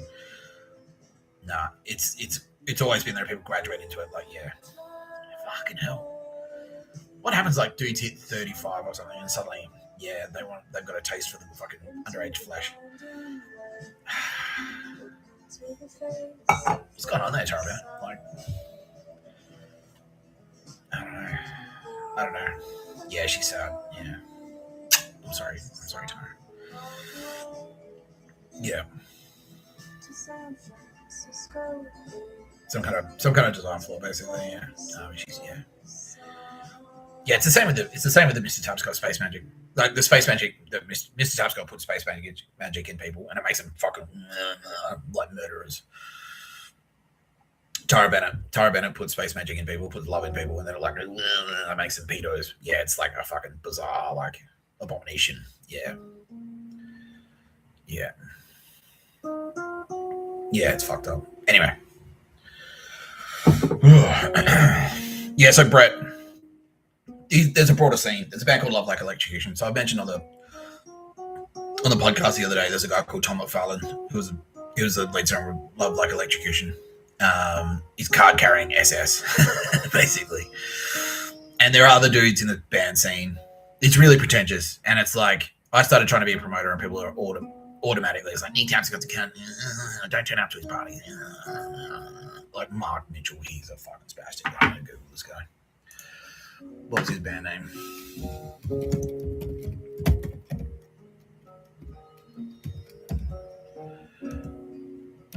Winter weather. Yeah, that's it. It's not my soul. Clue To Kalo. That's it. But the binding for spring.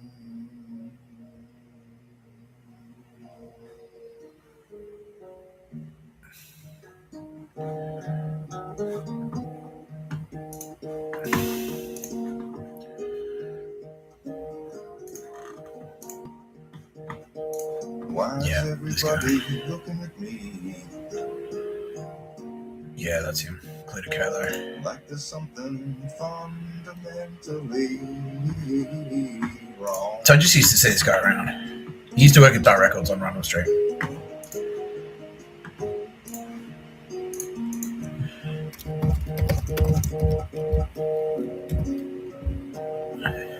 Yeah, that's I'm a southern bird that stayed north too long.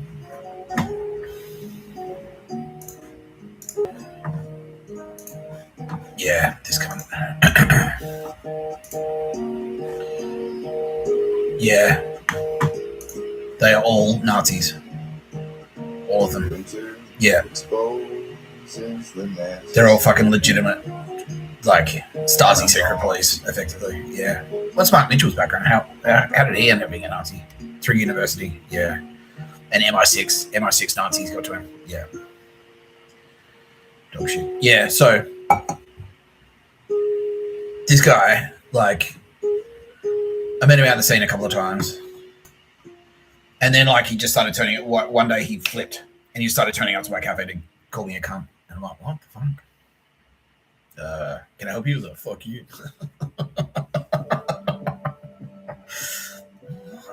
Yeah, anyway. Yeah, it's basically because of the Geezer Palace. Like, I was throwing cool parties at Geezer Palace and they got jealous.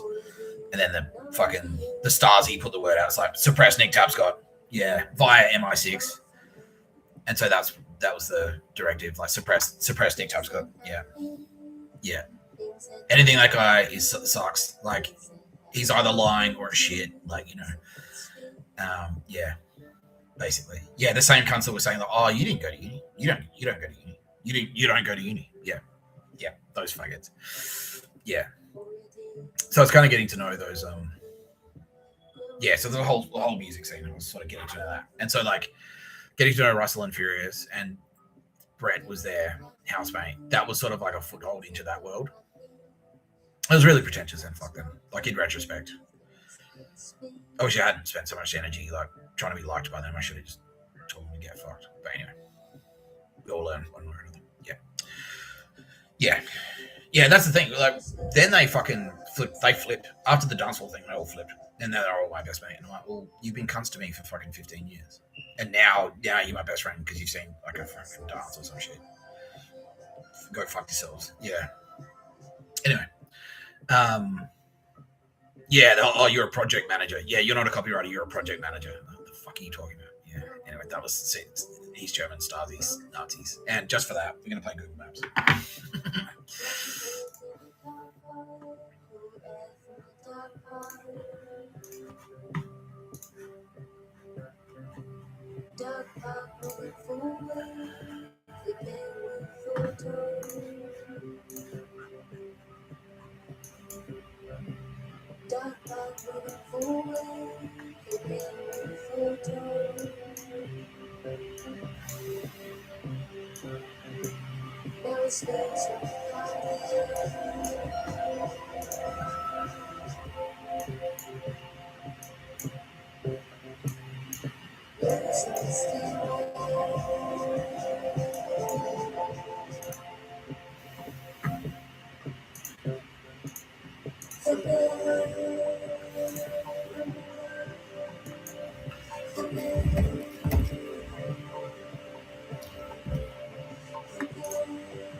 Oh, someone just popped.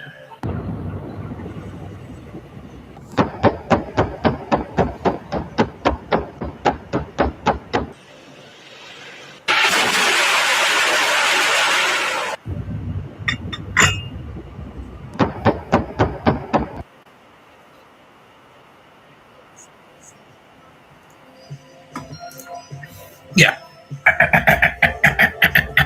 Yeah, so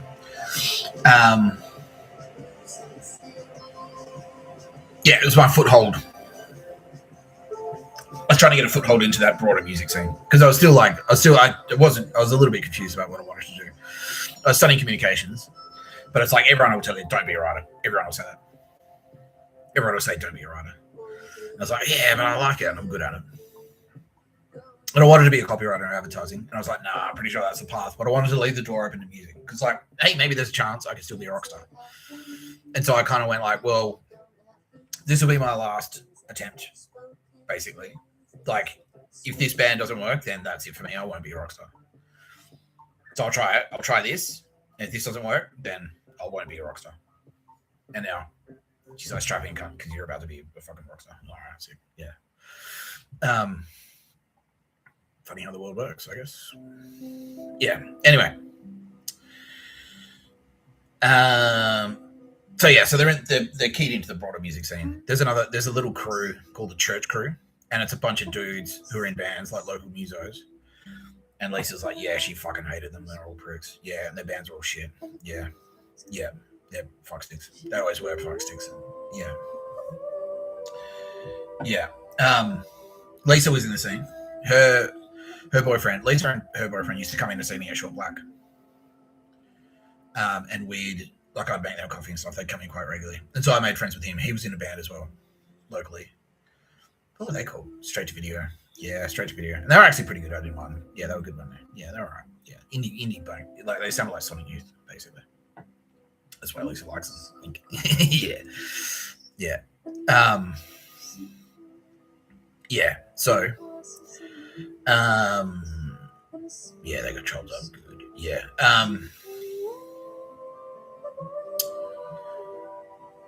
Yeah. So the other dudes sort of floating around. And Jamie and Furious and Russell knew a lot of them. They knew heaps of them. And I was like, yeah, cool. Well, I'll try, I'll just make this my social life effectively. And I'm studying as well. I've got to get this uni done. I have to get it done. And also, what else was I doing? I was still working. I was working like 20 hours a week, 25 hours a week. And then not long after, in this period as well, I was like, you know what, Giza Palace, because I was running, it's a 4-bedroom house, I was running it. And the other people who lived in the house with me, they were fucking useless. And so I'm like, look, I need to move out because I'm too old for this shit. Yeah. So I moved into a new place. I moved into like a little 1-bedroom place. And that was okay. Yeah, it was all right. Yeah. Yeah. That was around that same time. So we got a set together. We had five songs. We had a 5-song set. And Jamie came in and he fit right in. And his vocals fit right in. Yeah, musically, he fit right into the band straight away. Yeah, it was fucking great. But behind the scenes, like, Jamie and Russell were fucking fighting constantly. And yeah, Jamie was always like, oh, Russell, he's shit, like constantly saying he was shit.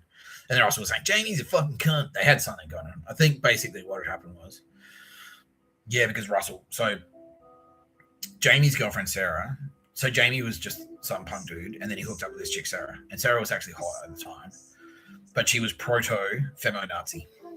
Yeah, this is when it was just feminism, and it was fine. It was fair enough, yes, I agree, Sarah. Sexism is bad. But then, that's where it started. What they were moving towards was just straight up Nazism. Yeah, which is like straight up cancel culture. Like, you won't just get cancelled. Like, you won't just lose your job for tweeting the wrong thing. You get fucking capped. Yeah. If you're 35 and you're single, you're dead. Yeah. And you don't have kids. He doesn't even have kids. You're dead. They'll murder you. Yeah. This is what Lisa's been uncovering. This is why she feels bad. So Lisa Dottore, aka Goddess Hecate. It's Hecate, right? Yeah. Yeah. AKA Pan. Like the Pan pipes. That's her. That's the goddess Pan. Yeah. Patron of musicians, effectively. Yeah. She was in that. And she was feeling bad. She was like, fuck, I was in that feminism thing, and now I didn't realize. Yeah. And I was like, well, we all were, all of us. Like Tara Bennett was pictures of a bird, like legitimate pictures of a bird, Lisa. So don't feel too bad. Yeah. Tara Bennett was pictures of a bird. I was a corporate douchebag. I went to Optus. Optus is the worst. They were like part of the Nazi takeover plot. Yeah. And Telstra. I worked there as well. So don't feel too bad.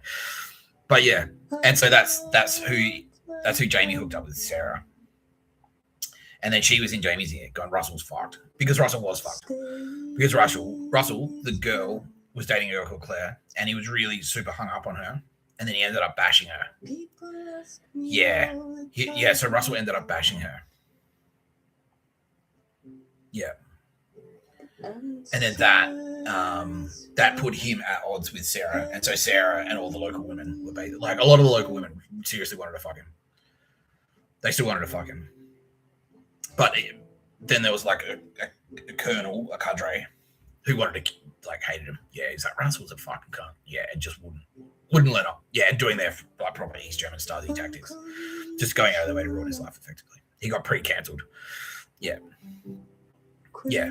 And because, like, what we realise now is that Russell was also, in the same way I was targeted by East German Stasi secret police. So was Russell. And so was Furious. And so was Jamie. All of us were. Because we're all, like, young men. We're all young men. And so we're all being surveilled by Mark Mitchell. Cunts like Mark Mitchell. Mark Mitchell was MI6. But he was there to provide intelligence. And he was there, and also through the local Mafia. Because the Mafia owned the club scene. And so did the Bikies. The Mafia and the Bikies owned the club scene. And so the Mafia would provide intelligence and stand over to the East German Stasi, who were in there via the universities and stuff, the university scene, to, like, fucking spy on people. Yeah. Yeah. Fuck, what was that last name? Some of the worst were fucking Damn arms, that's it, yeah.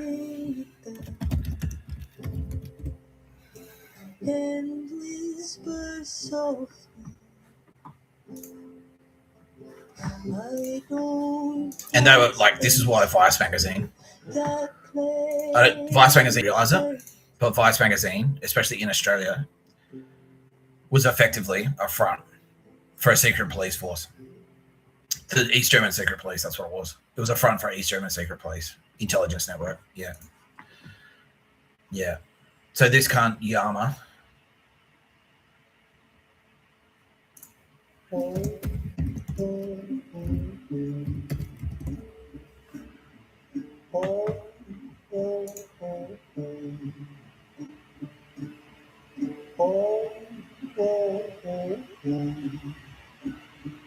Yeah, they broke up in 2009.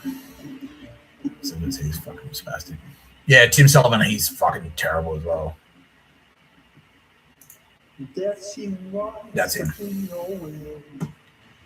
Again, card carrying Waffen SS. Yeah, straight up. Yeah. With your voice, my belly song, and I began to feel so strong.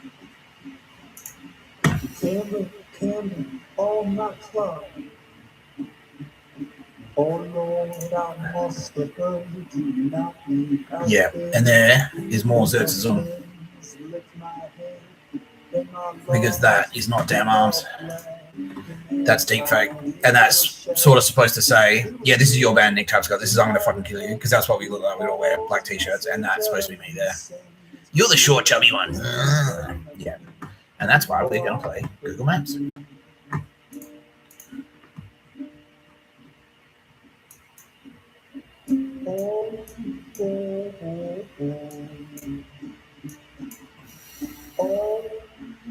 This is an extermination camp, effectively. Yeah. What have they won? Really? Nah, yeah, that's a bit overkill. Let's go with this. Open the doors, there are the people. In all their little hearts of ease, for another week's disease. An eagle. Gold codes that authorize a nuclear attack. What is the exact step-by-step process the U.S. president follows to launch a nuclear triad B-2 Spirit stealth bomber? It starts with the biscuit. No, not the snack, but a card containing the gold codes that authorize a nuclear attack. Once that order reaches the cockpit, the pilot drops a thermonuclear gravity bomb. The challenge. While the U.S. military had a massive engineering requirement, they needed to fit not just one, but 16 of these nuclear bombs inside the B-2. Keep it up, you Nazi spastics, because there's plenty more where that came from. Yeah. Yeah. So this fuckstick.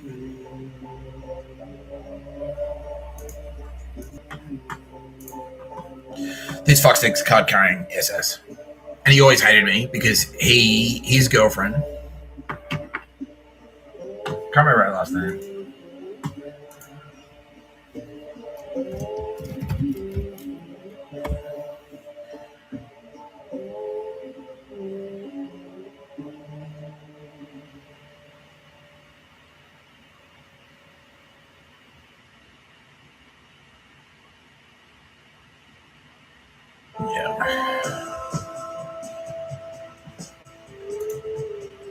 Anyway,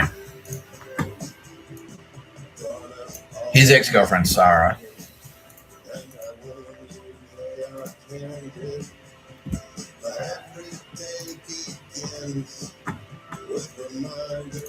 was my ex-girlfriend's best friend, and so they fucking hated me.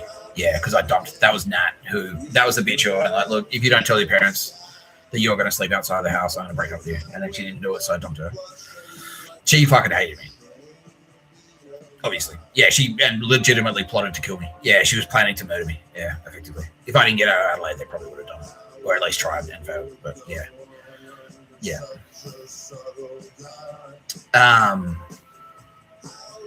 Yeah, so he was dating Sarah. But he hated me anyway. He would have hated me anyway, whether that happened or not. Because I was on the list. I was on the suppression list. Because that was the start, and they got juiced in through Vice magazine as well, and that's why Vice magazine became. If you drop the names, like I'm in Vice magazine, I know Vice magazine. Aldous Harding was in there incognito, because she's like, these cunts are going to get fucking wrecked as soon as the time is right, they're going to get fucked up. Yeah, so she's in the circle. That's why Vice magazine. There's like people go, well, I know Vice magazine. What they're actually saying. Is like, I'm juiced in. I'm a Stasi secret police officer. That's it. That's what they're saying. So it's like, you can't cut, like, and that's why they were all like that. They're like, they just wouldn't talk to you. And then as soon as like, I know someone from Vice magazine. My best mate. Yeah. Because it was like, oh, you're in the secret. You're in the Nazis as well. You're a Nazi. Cool. You're a Nazi too. Cool. Anyway. So fuck that cunt. Anyway. Brett. Yeah, I can't remember why I started talking about it. But anyway, pretentious music pricks. But anyway, Brett was friends with Yama. Yeah, so they were targeting Russell. Cunts like that were targeting Russell, and they were targeting me. And Russell had a different way of dealing with the pressure. And he actually, to his credit, he headbutted. I remember that, yeah, and so does Lisa. Because Tom McFarlane banged Russell's ex, Claire, who, like, we named the band after, or Russell named the band after. Yeah. He banged her. Tom McFarlane, yeah, the SS cunt, banged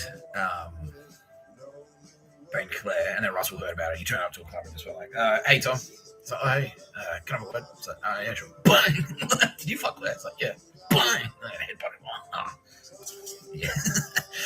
Yeah. And then, yeah, we got kicked off the set for that. But anyway, that was the type of shit that we do, because we were punks. Yeah. Yeah. So Russell had a different way of dealing with it. Because he was kind of like me, which is like, if you pushed him, he would like, he'd come back like 5 times harder. Unfortunately, he couldn't kind of keep his, like, he couldn't stay grounded. Like, he didn't know whether, like, and he just kind of like spray randomly. So it's kind of like, he's almost like a terrorist where, like, all right, you do something I don't like, I'm going to go shoot up a school. Like that type of thing. Yeah, he was a fucking freak. He was a loose unit. Yeah, he was a really loose unit. But he was getting fucking targeted as well, and that's part of the reason. And he was on meth. He was shooting meth. And so that didn't help. And so people are like manipulating him and then just go like, nah. And then gaslighting him and stuff. It's like, nah, you're crazy. No one's fucking around with you. And then fucking around with us. Nah, you're crazy. No one's, yeah. And I was doing the same thing because I was banging a girl called Effie, who was, it turns out, a fucking Nazi spy who she got taken care of. Yeah, probably. Who was also a Nazi spy via Jehovah's Witnesses. Yeah, fuck you, Jehovah's Witnesses, by the way. We know all about your dog shit. Yeah, you fucking creepy sex cult. Yeah, pedo ring. And she did, and I remember I was dating her, and I'd come up and was like, why the fuck is everyone so weird? What the fuck is it about me? Why is everyone so weird around me? She's like, I don't know. But she did know, and that was because I was being targeted. She was part of it. They sent her in. They said, like, go fuck that guy. Go have sex with that guy. Yeah. Lock him down. Yeah. Yeah. Get information. Yeah. When the time is right, poison him. Yeah. Yeah. So we've got our 5 tracks. We've got we're hooked up in the music network. We've got our 4 members. It's me on drums, Furious on guitar, Schmalz or Russell on bass, and Jamie as lead vocalist.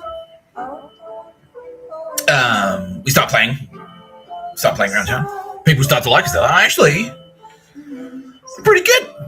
We're getting like pretty good feedback. Yeah, like, and good musicians as well. Like Love Like Electrocution were like the heroes. They were the local scene state heroes. And they're like, yeah, fucking sick. Yeah, that was sick. The guitarist, I don't know if you knew this, but Monster, Lisa now is like anyone in that fucking scene. She fucking hates. Fuck them. Yeah, they're all cunts. I agree with you. Yeah. Yeah. So the guitarist from Love Like Electrocution was like, "How about I join?" And I was like, "No." Oh yeah, I'll ask him, but probably not. And then Furious went like, "No, no way." He's like, "Nah," because he didn't want to competition. He didn't want the competition, and fair enough. But that's like the first little takeover attempt that happens if you start putting shit out and you're good. Yeah. So we start making some noise. We go to the church. The church crew say, "You can come and record," because they had like the reason they were living in the church, they'd rented it. It was like it wasn't still a church, but it was like a church building, and they all lived in it. It was so they could do recording stuff in it. So they set it up as a recording studio, and they said, "You can record your demo here." And so we did. Went around there, recorded our demo, started shopping it around. People were like, "This is pretty cool." Like, yeah, it's good. It's good. And that's the demo that I played just then. That's that same demo. Yeah, we never did anything after that. Yeah.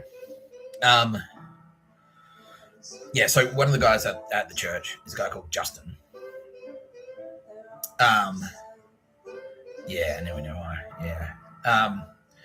And Russell, aside from just being in the band, is getting as big a reputation for being the loosest unit on the face of the planet. Ever. ever.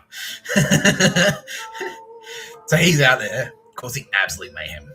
Yeah, and Adelaide is not a big town. So it's extremely easy to get a reputation. So there was a club there called Sugar, and Russell used to go out there drinking. And he was a model, by the way. He was literally a male model. Yeah, he signed up. What did he sign up for? It was like, Who Wants to Be a Model or something like that. Whatever the fuck it was. Australia's Next Top Model. And he turned up. He turned up. And like he actually made it. He got pretty far into the competition. And then he got torpedoed. Like one of the parents goes like, excuse me, are you drinking? He's like, yeah. So fuck you. And he got kicked out. Oh, lady, fuck off. Kicked him out. Russell.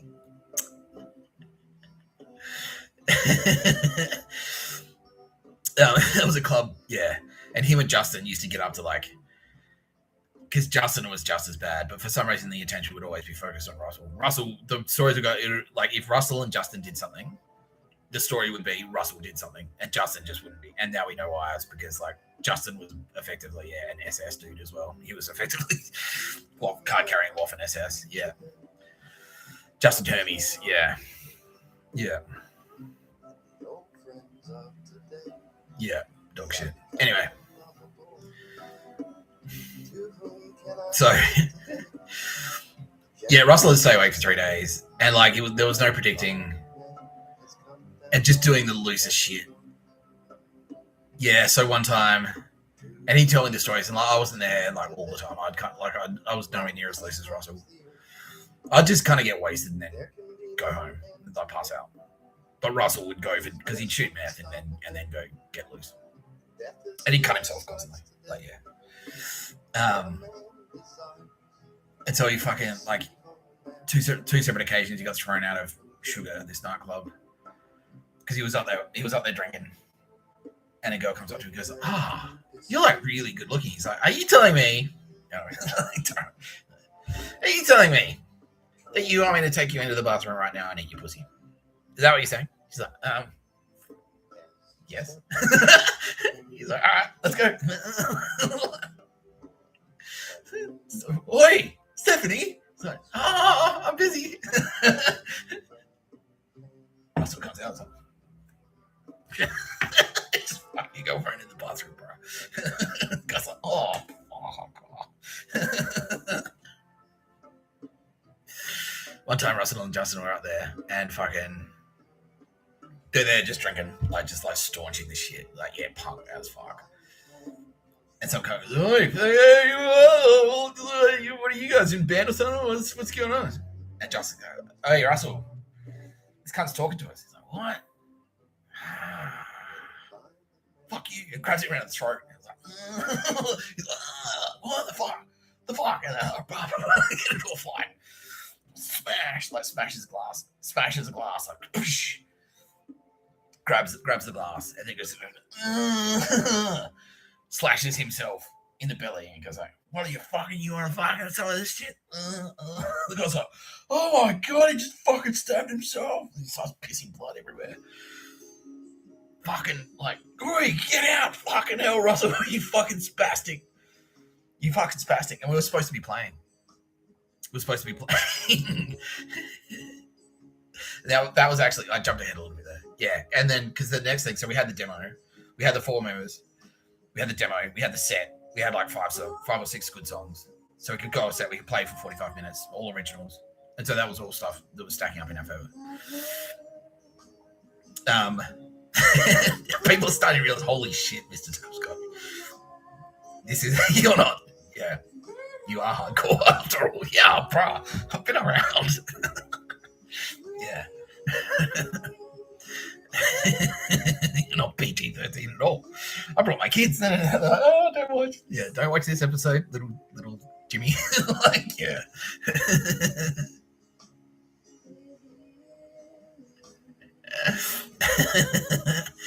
Yeah, but I'm trying, and so I'm going around, and it's because I've got a bit of experience promoting music and stuff. And I'm like, well, look, and Russell was like, "This is my thing. I want to fucking be in a band, man. This is my thing that I do. You go to uni. Dave has his job. Jamie's got his girlfriend. But I've got this band." I'm like, "All right, sick. Well, do you want to play some shows? Like, let's play some shows." And he's like, "Yeah, sick." And he's always like, to his credit, in these early days, he's 100%. He's like, "Yeah, let's fucking nah. You're not leaving now. We've only been rehearsing for 5 hours. We're rehearsing for 7 hours tonight." I'm like, "All right, sick." Yeah, he's like, "No, I'll play it again. Yeah, come on. Yeah, get it right. Yeah, tighter." Like, yeah, fucking sick. And I was down for that. It was awesome. Super productive. Super productive. Yeah. I was like, yeah, fuck yeah. Awesome. And then, so I was going around town trying to get us gigs. I tried at the Exeter, because I knew the Exeter was like the hipster pub. And it's like, look, if we only play at the Crown Anchor, we won't get a name for ourselves. Because their logic was like, no, we're an underground band, and so we play in the underground. And I'm like, well, I think we should do the opposite. I think we should take the hardcore, because we're going to stand out. In the Crown Anchor, we're just another punk band. But if we take just a punk band and we put it in the fucking indie scene, we're gonna stand out. We're gonna be really fucking what's the word I'm looking for here? Yeah, we're gonna really high pro. It's gonna be very obvious. We're gonna be very overt. They're like, who the fuck is that? Like, they stand out. Yeah. So that was my logic.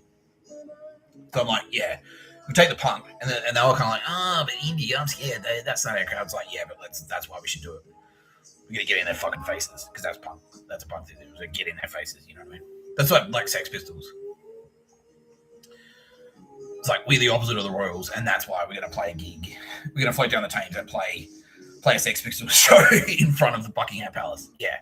We're going to take it to them. Yeah, it's like, oh, I can't. Wouldn't be safe from Sex Pistols. Yeah.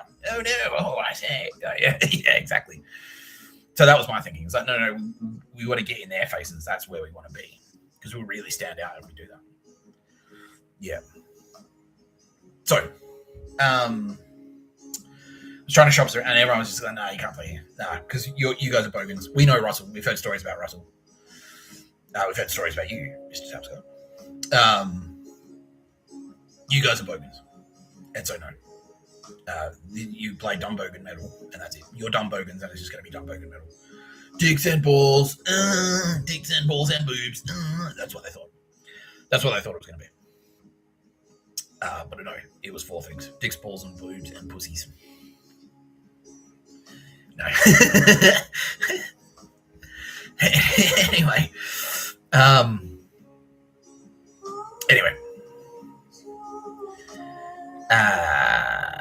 Yeah, we did get a couple of sets.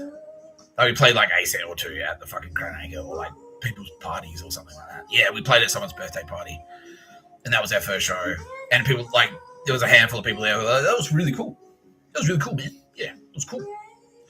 And now being told as well, so that was around the same time I shot my debut short film. Yeah, I shot it, I wrote it, and directed it. And that was the script that I wrote. It was like, it's like, you know, it's due tomorrow. He said, I'll bang out a script tonight. I was like, what? Like, yeah. And then went home and was like, here you go. And And they're like, what? And then we ended up shooting it. And I shot around that area. I shot the movie around that area, around Gears of Cartels. And apparently, according to Kitty Callahan, that was picked up. Yeah. The chatter was picked up internationally. That guy with blue eyes that is a barista is also shooting films. Yeah. And so that was heard back in Germany, in Nazi land, Nazi East German. They heard about him. It's like he's shooting films as well. And the script leaked. What was it called? It was about a parking inspector, basically, who took his job too seriously. It was okay. Yeah, it was all right. And the film itself leaked.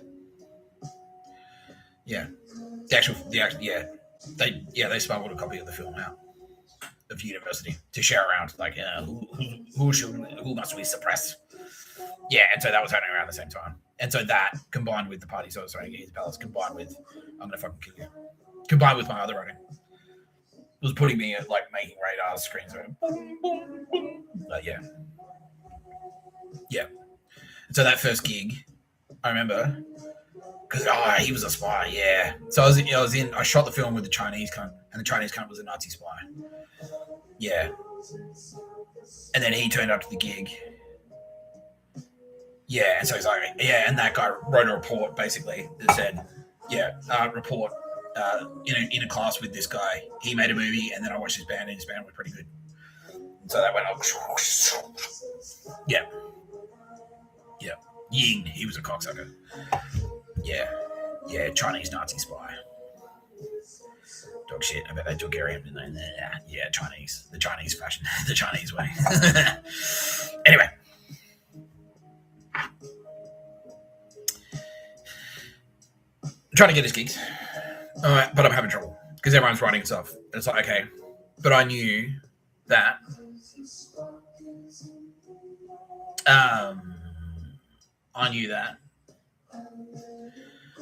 the local pub, the Grace Emily, had a folk music open mic on Monday nights. And I went in there and I said, okay, so who can play here? And they said, anyone, as long as you're not Pete Murray. And so I kind of kept that in the back of my mind. I was like, all right, well, this would be cool, because I know it was a busy night. And, like, it didn't matter who was playing. Like, people would turn up because it was like, there aren't that many options in Adelaide on Mondays. And so, yeah, it was a busy night. It was usually a pretty busy night. So whoever was playing, it was always skinny, like, nervous, like, I want to hold her. Nervous kids. But it was always a full house. I'm like, okay, well, we'll fucking spend, like, if we go in there, we'll fucking explode it effectively. Yeah, it'll be massive. Yeah. It'll be massive. It'll cause we really stand out in there. Yeah. So, we went in. Yeah. And so I had to trick them into it. Yeah, because that was the thing with those guys. They were like, yeah, we're tough punks. And then you say, like, all right, well, let's go to this hipster pub. I'm scared. So I had to trick them into it. So I had to say, like, oh, yeah. I can't remember what I said. It was like, let's just go to the pub or something. Yeah, I just said, like, look, let's just go to the pub. And they're like, what? Yeah. Like, yeah, bring your guitar. And then when we got there, I was like, oh, by the way, we're playing. And they're like, what? I'm like, yeah, we're playing. Like, fuck you, man. Oh, suck shit. We're playing. I've signed us up. It's too late. No, we are. We're playing. We have to. And then Furious was like, yeah, actually, this is going to be sick. Because already buzz is spreading around. I was like, oh, apparently there's a hardcore band here that's going to fuck shit up. I was like, yeah, that's awesome. Yeah. It's all hectic. And I told the guys, like, what type of music do you play? And I'm like, well, we're not country. Yeah, we're not country. And he's like, what are you called again? I was like, I want to hug and kiss you. And he's like, oh, fuck. Yeah, but it was like, he knew I had him. Yeah. Because he couldn't say no, because it's like, well, you said, as long as you're not Pete Murray, I'm not Pete Murray. As far as I know, right, Kitty? No. Okay, cool. So, yeah, we played. and fucking destroyed it. And the entire room. There were like 2 or 3 people in there. They just went like I don't like it. And Jamie's there, like he's wrapping the fucking mic cable around his neck, going, hanging himself. It's like, how you going? Where I'm gonna fucking kill you. Like, played that set and fucking destroyed it. And the entire room was like, yeah, that was fucking sick. Woo! Yeah, it was awesome. It was the best show any of us ever played. Yeah, it was fucking cracker. It was the best. Yeah, it was so good. And Lisa Detroit heard about it. She's like, yeah, that was sick, bro. Yeah, she heard about that. Yeah. And then ever since then, and then that went. So I'm gonna fucking kill you. That sick band. Yeah. And then Todd McFarlane came up to me. He's like, yeah, Drew, I heard about you. Yeah, you're a sick band. And then stopped talking to me immediately. Yeah, Die. Oh, those guys are spastics. Yeah, Aldous Harding knows Die. She fucking hates them. Not just because of their cunts to me, but they're just cunts in general. How many murders between them? 85. When did they start murdering? 2009. When did Yama from Dan Arms start murdering? Did he kill him? Yama from Dan Arms committed his first murder in 2004. Yeah. For MI6. Yeah. That's why he's such a fucking shifty prick. Yeah. Yeah. And Nat knew about it, and they're like, well, maybe you'll disappear as well, Mr Tapscott. Yeah, exactly. Fuck 'em. Dangerous game, dating these days. Yeah. Violence against women and Mr Tapscott. Australia says no. Yeah. Fucking hell.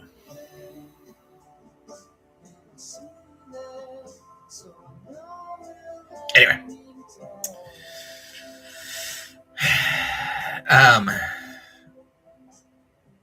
Holy shit, really?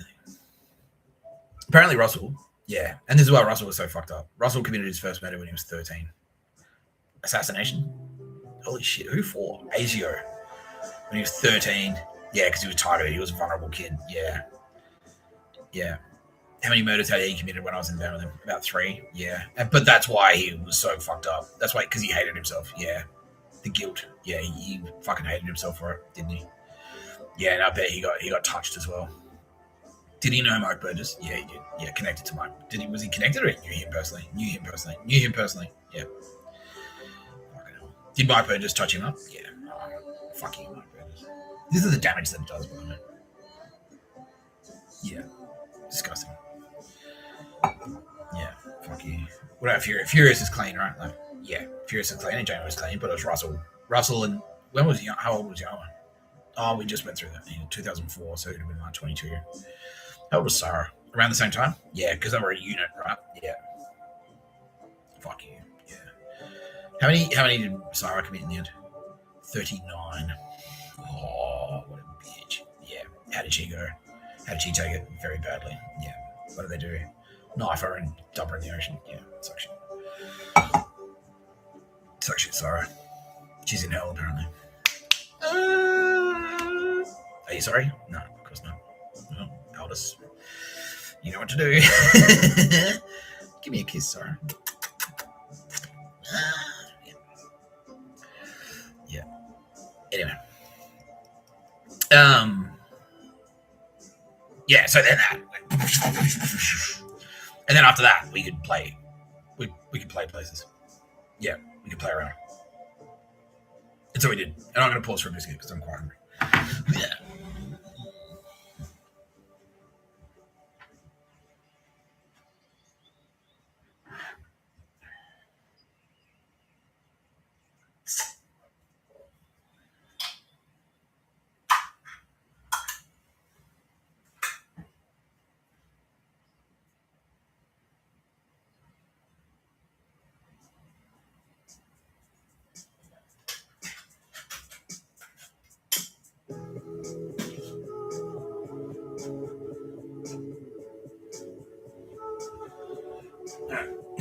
Biscuit vetoed in favour of can of beans. I'll still try and eat it sarcastically. Please don't tell anyone how I live.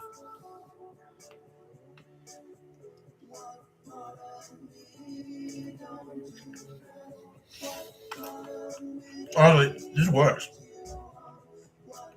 The nutrients that are in a can of lettuce is protein, carbs, B vitamins, folate, iron. Yeah. You put a can of sardines with this, and you go.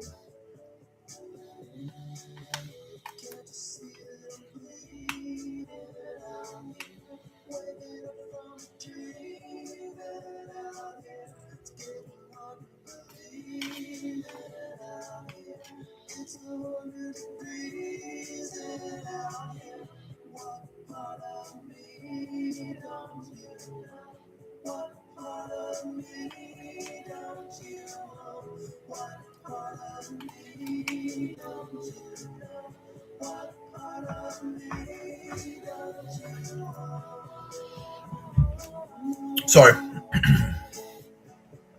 now we can play around.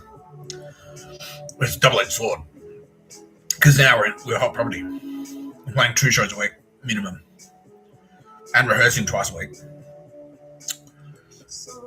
Russell's ego has just like fucking exploded. He starts fucking rooting everyone, which is what you're supposed to do. Furious is getting pretty late as well. I wasn't really getting laid that much because I was being suppressed, and also I was working too hard. I was working too much. Banging Effie, but yeah.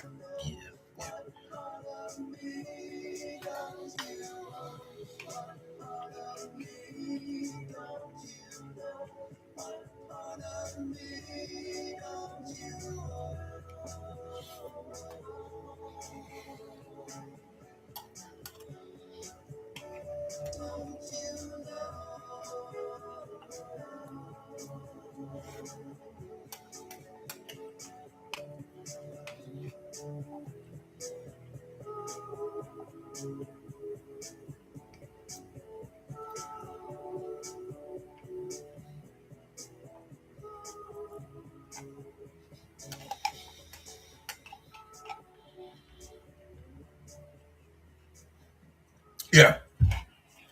So playing 4 gigs a week. No, 2 gigs a week and then rehearsing twice a week. I'm trying to study. I'm booking all the bands. And working like 20, 25 hours a week as a barista to try and scrape by. I'm broke as shit. And that's all that anyone ever says to me. Yeah. So Judas, he's like, yeah. Whenever you hang out with him, it's like, oh man.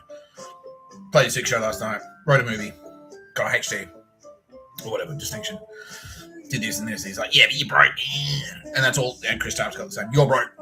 And this and that now, I'm being told by Kid Gilligan, is the messaging that was coming from fucking Nazi Huckman. He's broke. He's broke. And Chris Tapscott and fucking Chellerback were all over it. Like, yeah, sick. Yeah. You don't study. You don't even study. Oh, fuck you. Yeah. Yeah. What a dog, right? Yeah. Yeah. No, it was like, just when you thought you couldn't hate Chris Tapscott more. Yeah.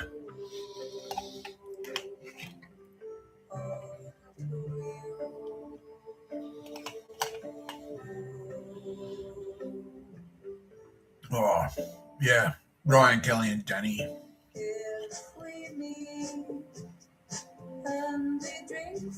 I don't remember Danny's last name.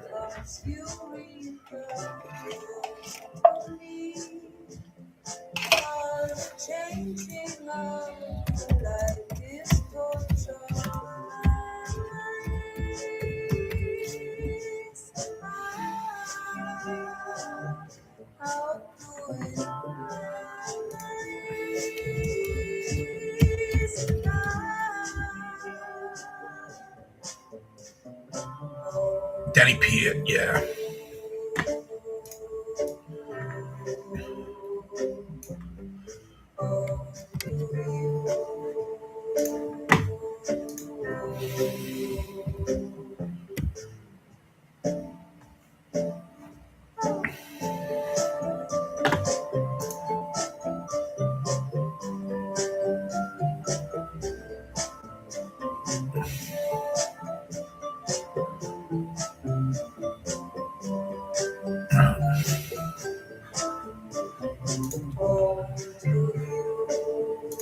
Anyway, there's another band called Killchoir Project.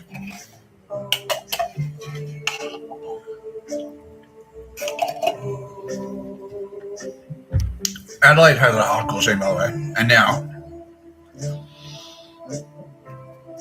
straight edge. Yeah.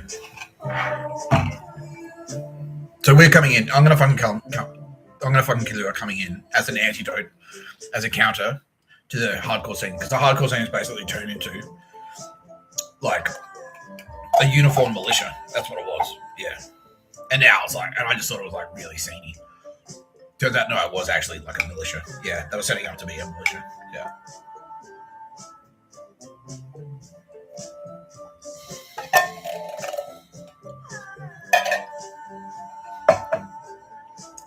As a destabilization campaign.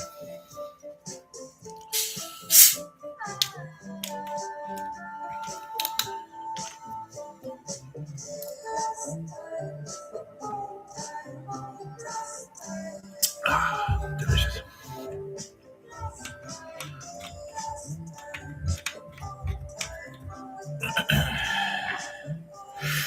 Anyway. Yeah, so we were like, nah, fucking hardcore, because all the bands sounded the same. They all wear the same thing. They all wear the same clothes. They'd go to the same clothes shop and wear the same identical outfits. Straight edge hardcore is puritanical Nazism sneaking in to the rock and roll scene, and it starts there. It's like and just in case you're not familiar with straight edge hardcore, there's got to be a video.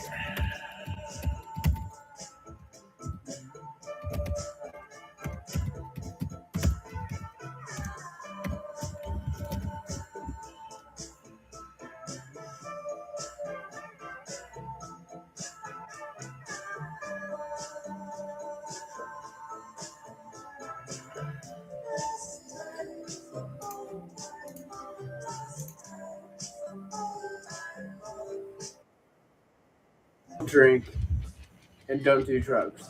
Those are the three main components of straight edge.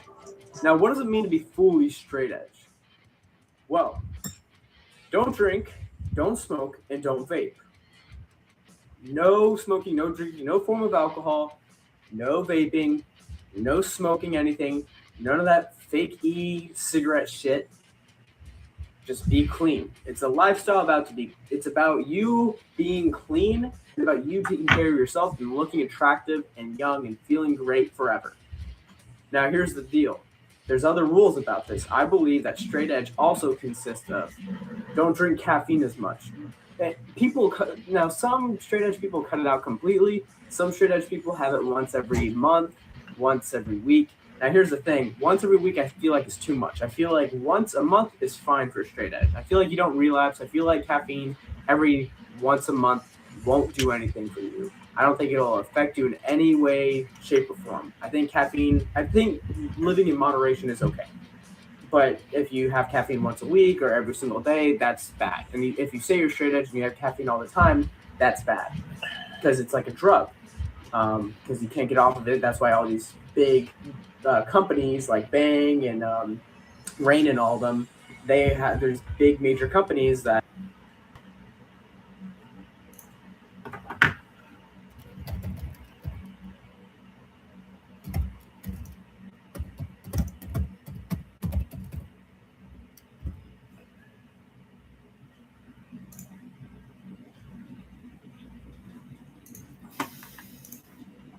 Yeah, so that dude's obviously a straight edge guy. So that's sort of just like, oh, don't drink, don't do drugs. But that's just sort of like the surface layer. Don't drink, don't do drugs, don't smoke. But it gets more and more, like the more fanatical they get, the more into it you are, the more hectic it gets. And that's all about, it's basically, remember how we looked at Adriana Lenka the other day? She's a Christian cultist. What straight edge actually is puritanical Christianity sneaking its way into rock and roll. And then that's where it starts. That's the Nazism. And then it's like, look, here's a list of things that you can't do. No leather, no this, no this, no this, no this, no this. No smoking, no drugs, no drinking, no sex before marriage. No caffeine. You can't eat certain vegetables because they like you can't eat onion and fucking chilies because it might give you a buzz. You have to be a vegan. You can't you can't wear leather or anything like that.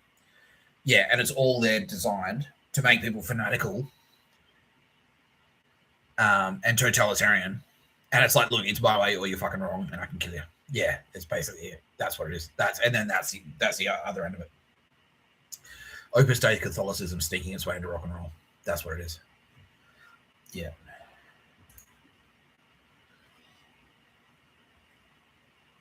Yeah. In reaction to the punk subculture's perceived excesses, yeah.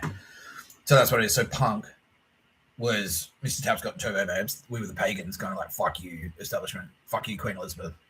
And fuck you, Nazis.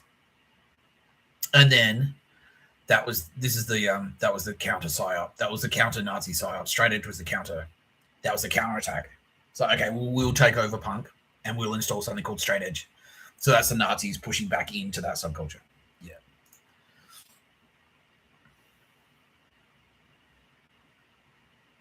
In reaction to the punk subculture's perceived excesses, some adherents refrain from engaging in promiscuous or casual sex, follow a vegetarian or vegan diet, and do not consume caffeine or prescription drugs. The term straight edge was adopted from the 1981 song Straight Edge by hardcore punk band Minor Threat. Minor Threat are Nazis. Minor Threat was an American hardcore punk band formed in 1980 in Washington, D.C. by vocalist Ian MacKay.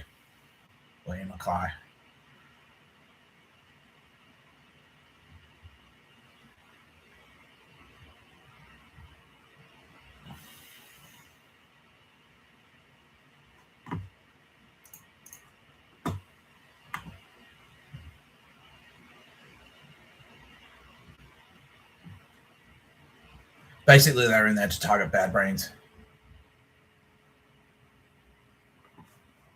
Because bad brains were a black punk band. And so Minor Threat went in there effectively, yeah, as like a fucking the East German Nazi skull and bones Nazi propaganda to counter bad brains. Yeah, so that's what it was.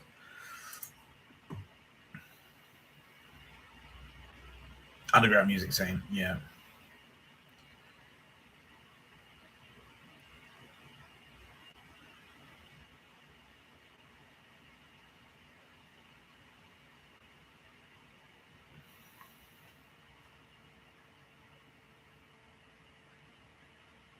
Yeah.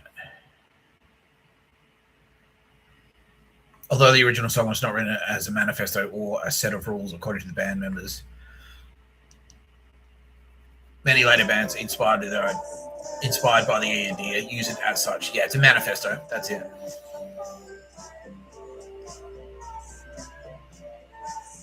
Yeah. At least I can fucking think. I can't keep up. I'm out of step with the world. Yeah, wake up, you baby. At least I can fucking think. I'm awake, man. Anyway, Danny Piert was in the hardcore scene. Danny Piert is the biggest piece of shit, or was the biggest piece of shit on the face of the planet. Tara Bennett actually checked him out early. She gave him like crippling meningitis. Yeah, and wrecked both Rory Kelly, who was his fat girlfriend / wife, and Danny Piert. Because Danny Piert was in that hardcore scene. How many murders? At the time I met him, how many murders? 17 when I had met him. On behalf of who? Bikies. He was a bikie assassin. Danny Piert. Fucking hell. Yeah, what a piece of shit. And that's why he fucking hated himself too, yeah. Yeah.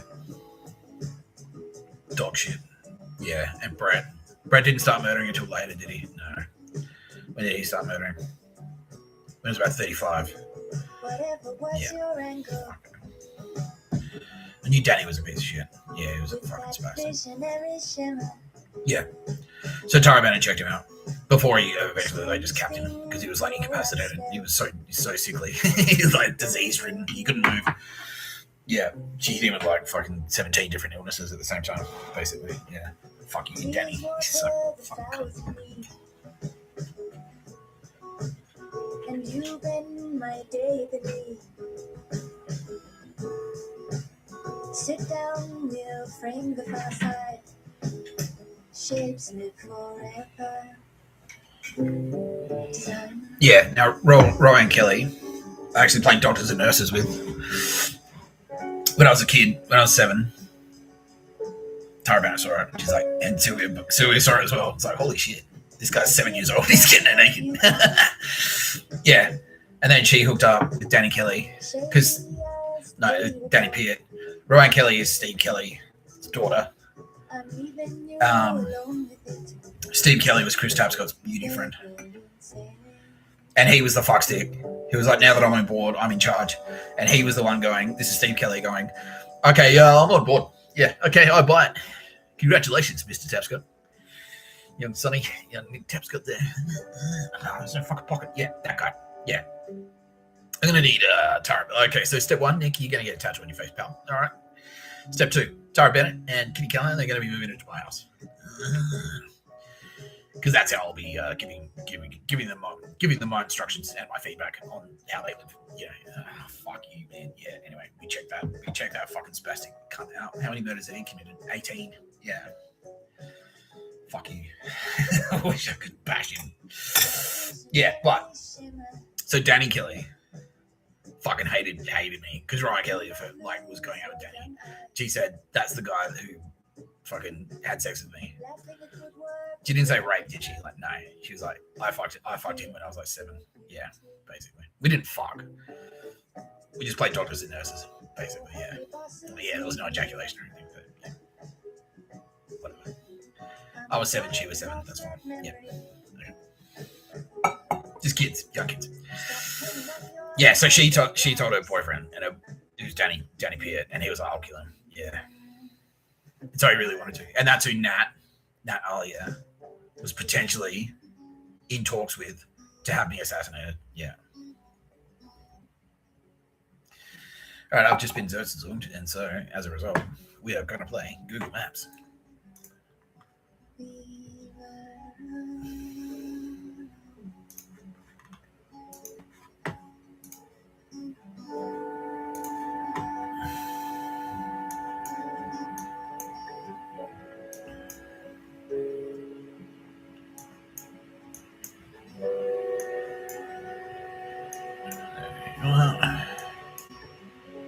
There you are.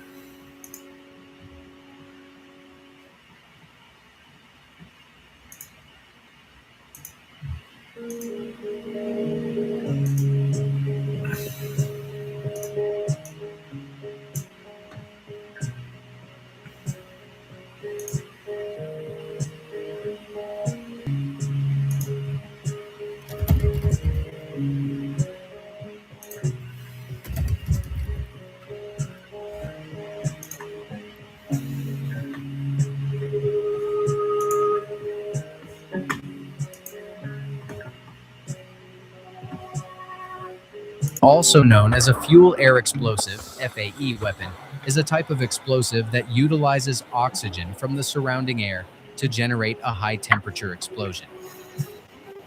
The term thermobaric comes from the Greek words for heat, thermo, and pressure, baric. Thermobaric weapons work by dispersing a cloud of flammable material or aerosol into the air and then igniting it. The initial explosion creates a blast. Yeah, I'm having a blast. I don't know about you. Yeah, they had a blast. Sucks shit. If I hear a Nazi cough, you're dead. I'll kill someone. I'll kill everyone. Everyone connected to that Nazi cougher. Because that's not all you've done. You haven't just ordered a Nazi cough near me. But if I hear a Nazi cough, people are gone. That was actually the spastic who ordered it. Yeah. Yeah. They've got a network. We'll explain the whole network thing. They've all got the same app, basically. It's like a deep web. It's like a dark web social network, and they all just basically log in. It's like a shared document. They log in, and they see which assets are near me, and then they go, okay, Nazi cough, and they do it to everyone. Yeah. How's the Nazi coffee out in the street manager? Yeah, through the roof still. Yeah, and increasing. Well, we know how to deal with it, right? They'll have to run out of. They use coughs, but we've got bombs and weapons. So I think they're going to run out of coffers before we run out of fucking bullets, basically. Yeah. Okay, cool. Okay. Yeah. Anyway. Oh, yeah, I felt that. Did you feel that? Oh, yeah. Oh. Deep satisfaction. Oh, yeah, they doubled down. All right, here we go. I like to say there was no other way.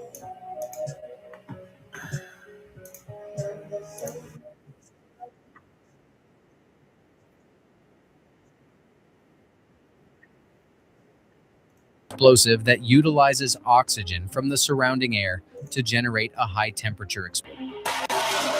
A thermobaric weapon, also known as a fuel air explosive (FAE) weapon, is a type of explosive that utilizes oxygen from the surrounding air to generate a high temperature explosion. The term thermobaric comes from the Greek words for heat, thermo, and pressure, baric. Thermobaric weapons work by dispersing a cloud of flammable material or aerosol into the air and then igniting it. The initial explosion creates a blast wave that compresses and heats the surrounding air, creating a high-temperature explosion with a longer duration and higher energy output compared to conventional explosives. These weapons are known for their ability to produce intense heat and pressure, resulting in devastating effects on structure.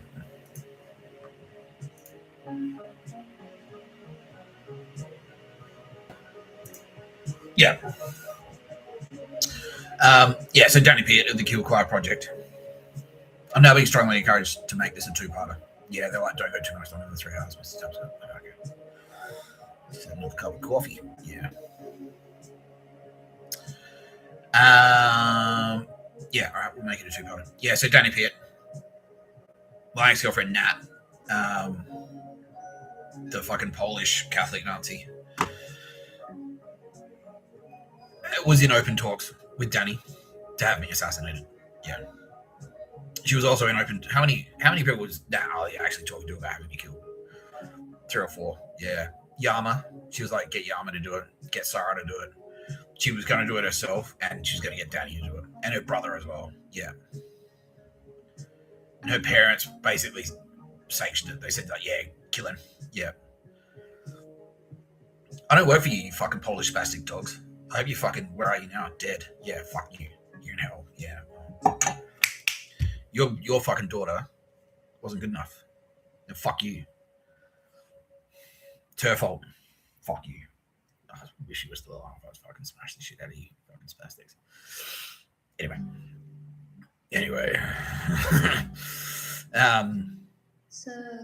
So all of these cunts are floating around. But so I'm gonna fucking kill these now, playing around on the scene, on the circuit.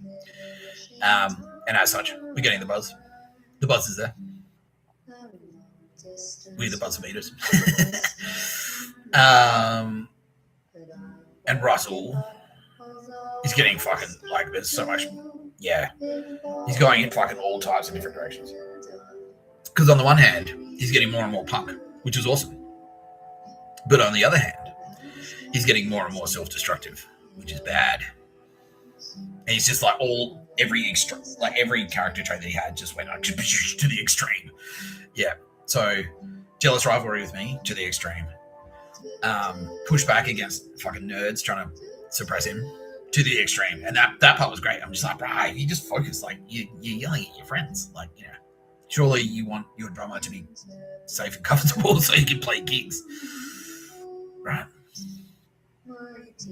But no, Jamie's a fuckhead. Yeah, fucking hell, Russell. Yeah. Russell, you fucking spastic.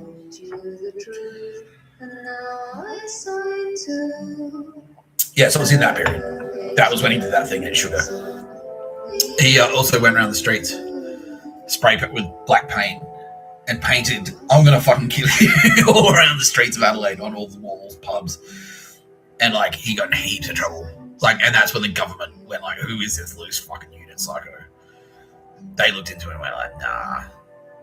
That guy, yeah. So then the government actually started sending in police and goons and stuff like that. Yeah.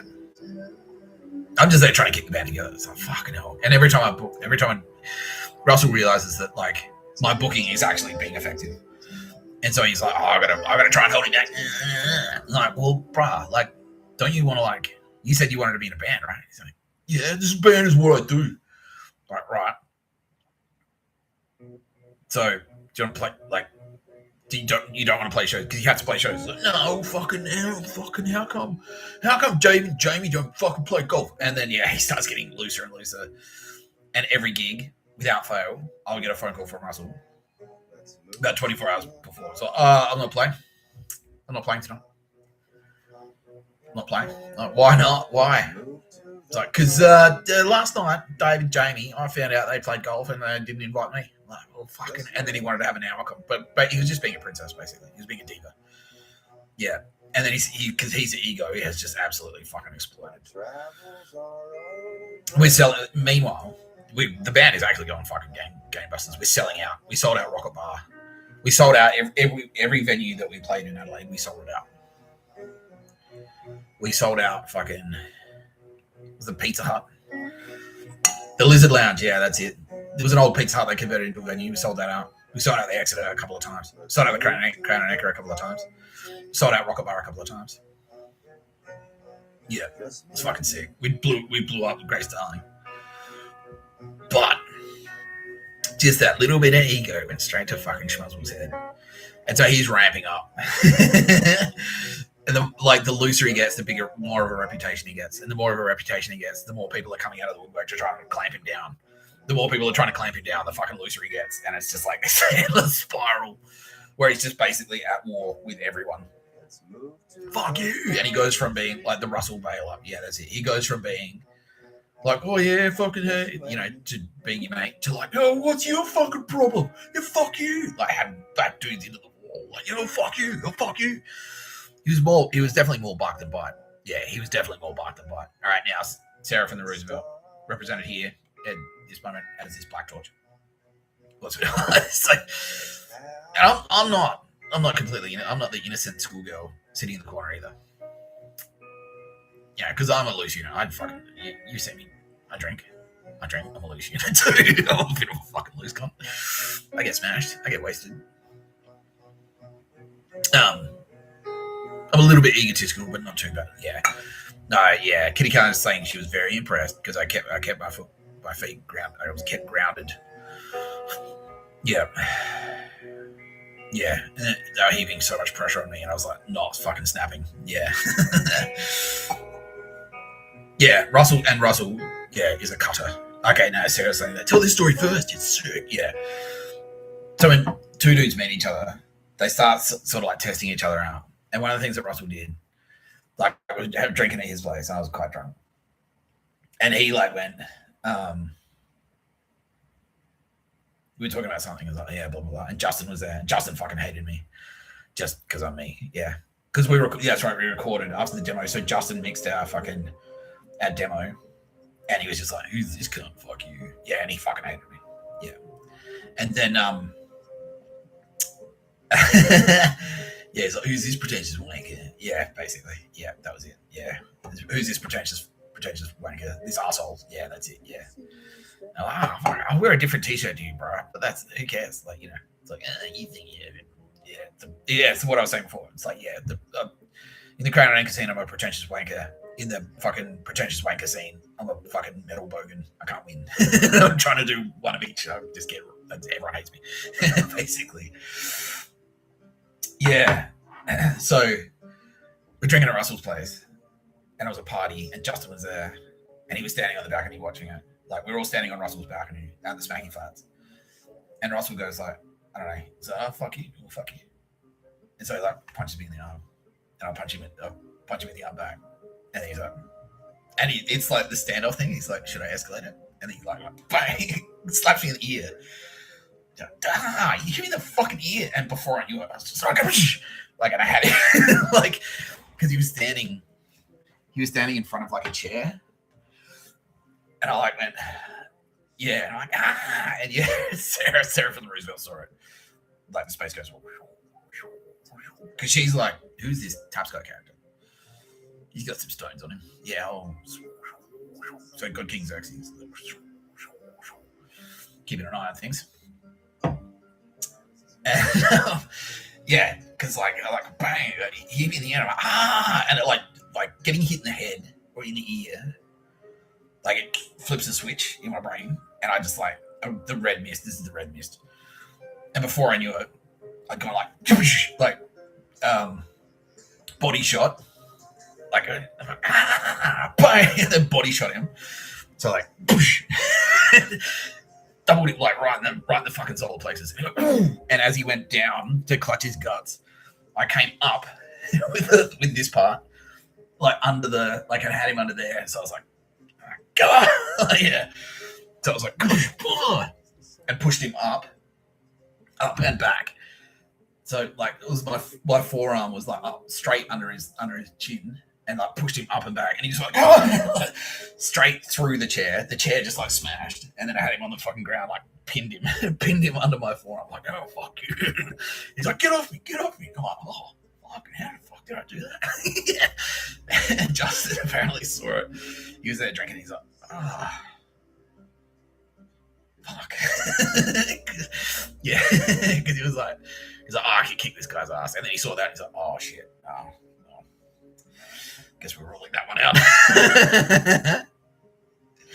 Yeah, but I didn't hurt him. Like I didn't hurt him at all. But I put him on his ass. Like yeah, fucking like lightning. Yeah. He like he returned the favor like many other times. Like he like, yeah, fuck you, Russell, and he'd like, and there you go, fucking cunt. Like, you know, I was like, yeah. But yeah, that was it. I just had him pinned like under the forearm, like, up under the throat. He goes, oh fuck! Like he was like, get off me! Oh shit! Sorry, dude. Oh fucking yeah. There you go. Pretty cool.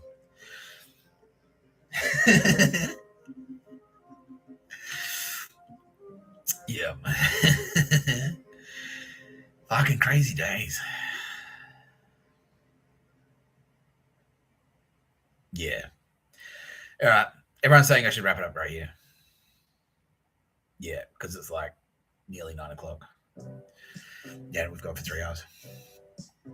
You've been watching No Pictures of Murder podcast by Mr Tapscott. I'm Mr Tapscott. We'll just do this one last little thing, just to remind people that I'm Mr Tapscott. Not your daddy's Jesus, says the kitty cat. Not your daddy's son of man.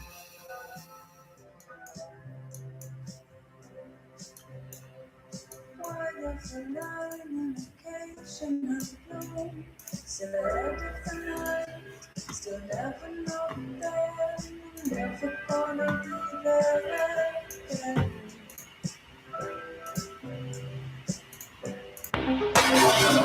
A thermobaric weapon, also known as a fuel air explosive (FAE) weapon, is a type of explosive that utilizes oxygen from the surrounding air to generate a high-temperature explosion.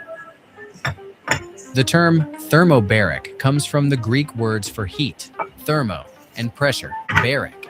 Thermobaric weapons work by dispersing a cloud of flammable material.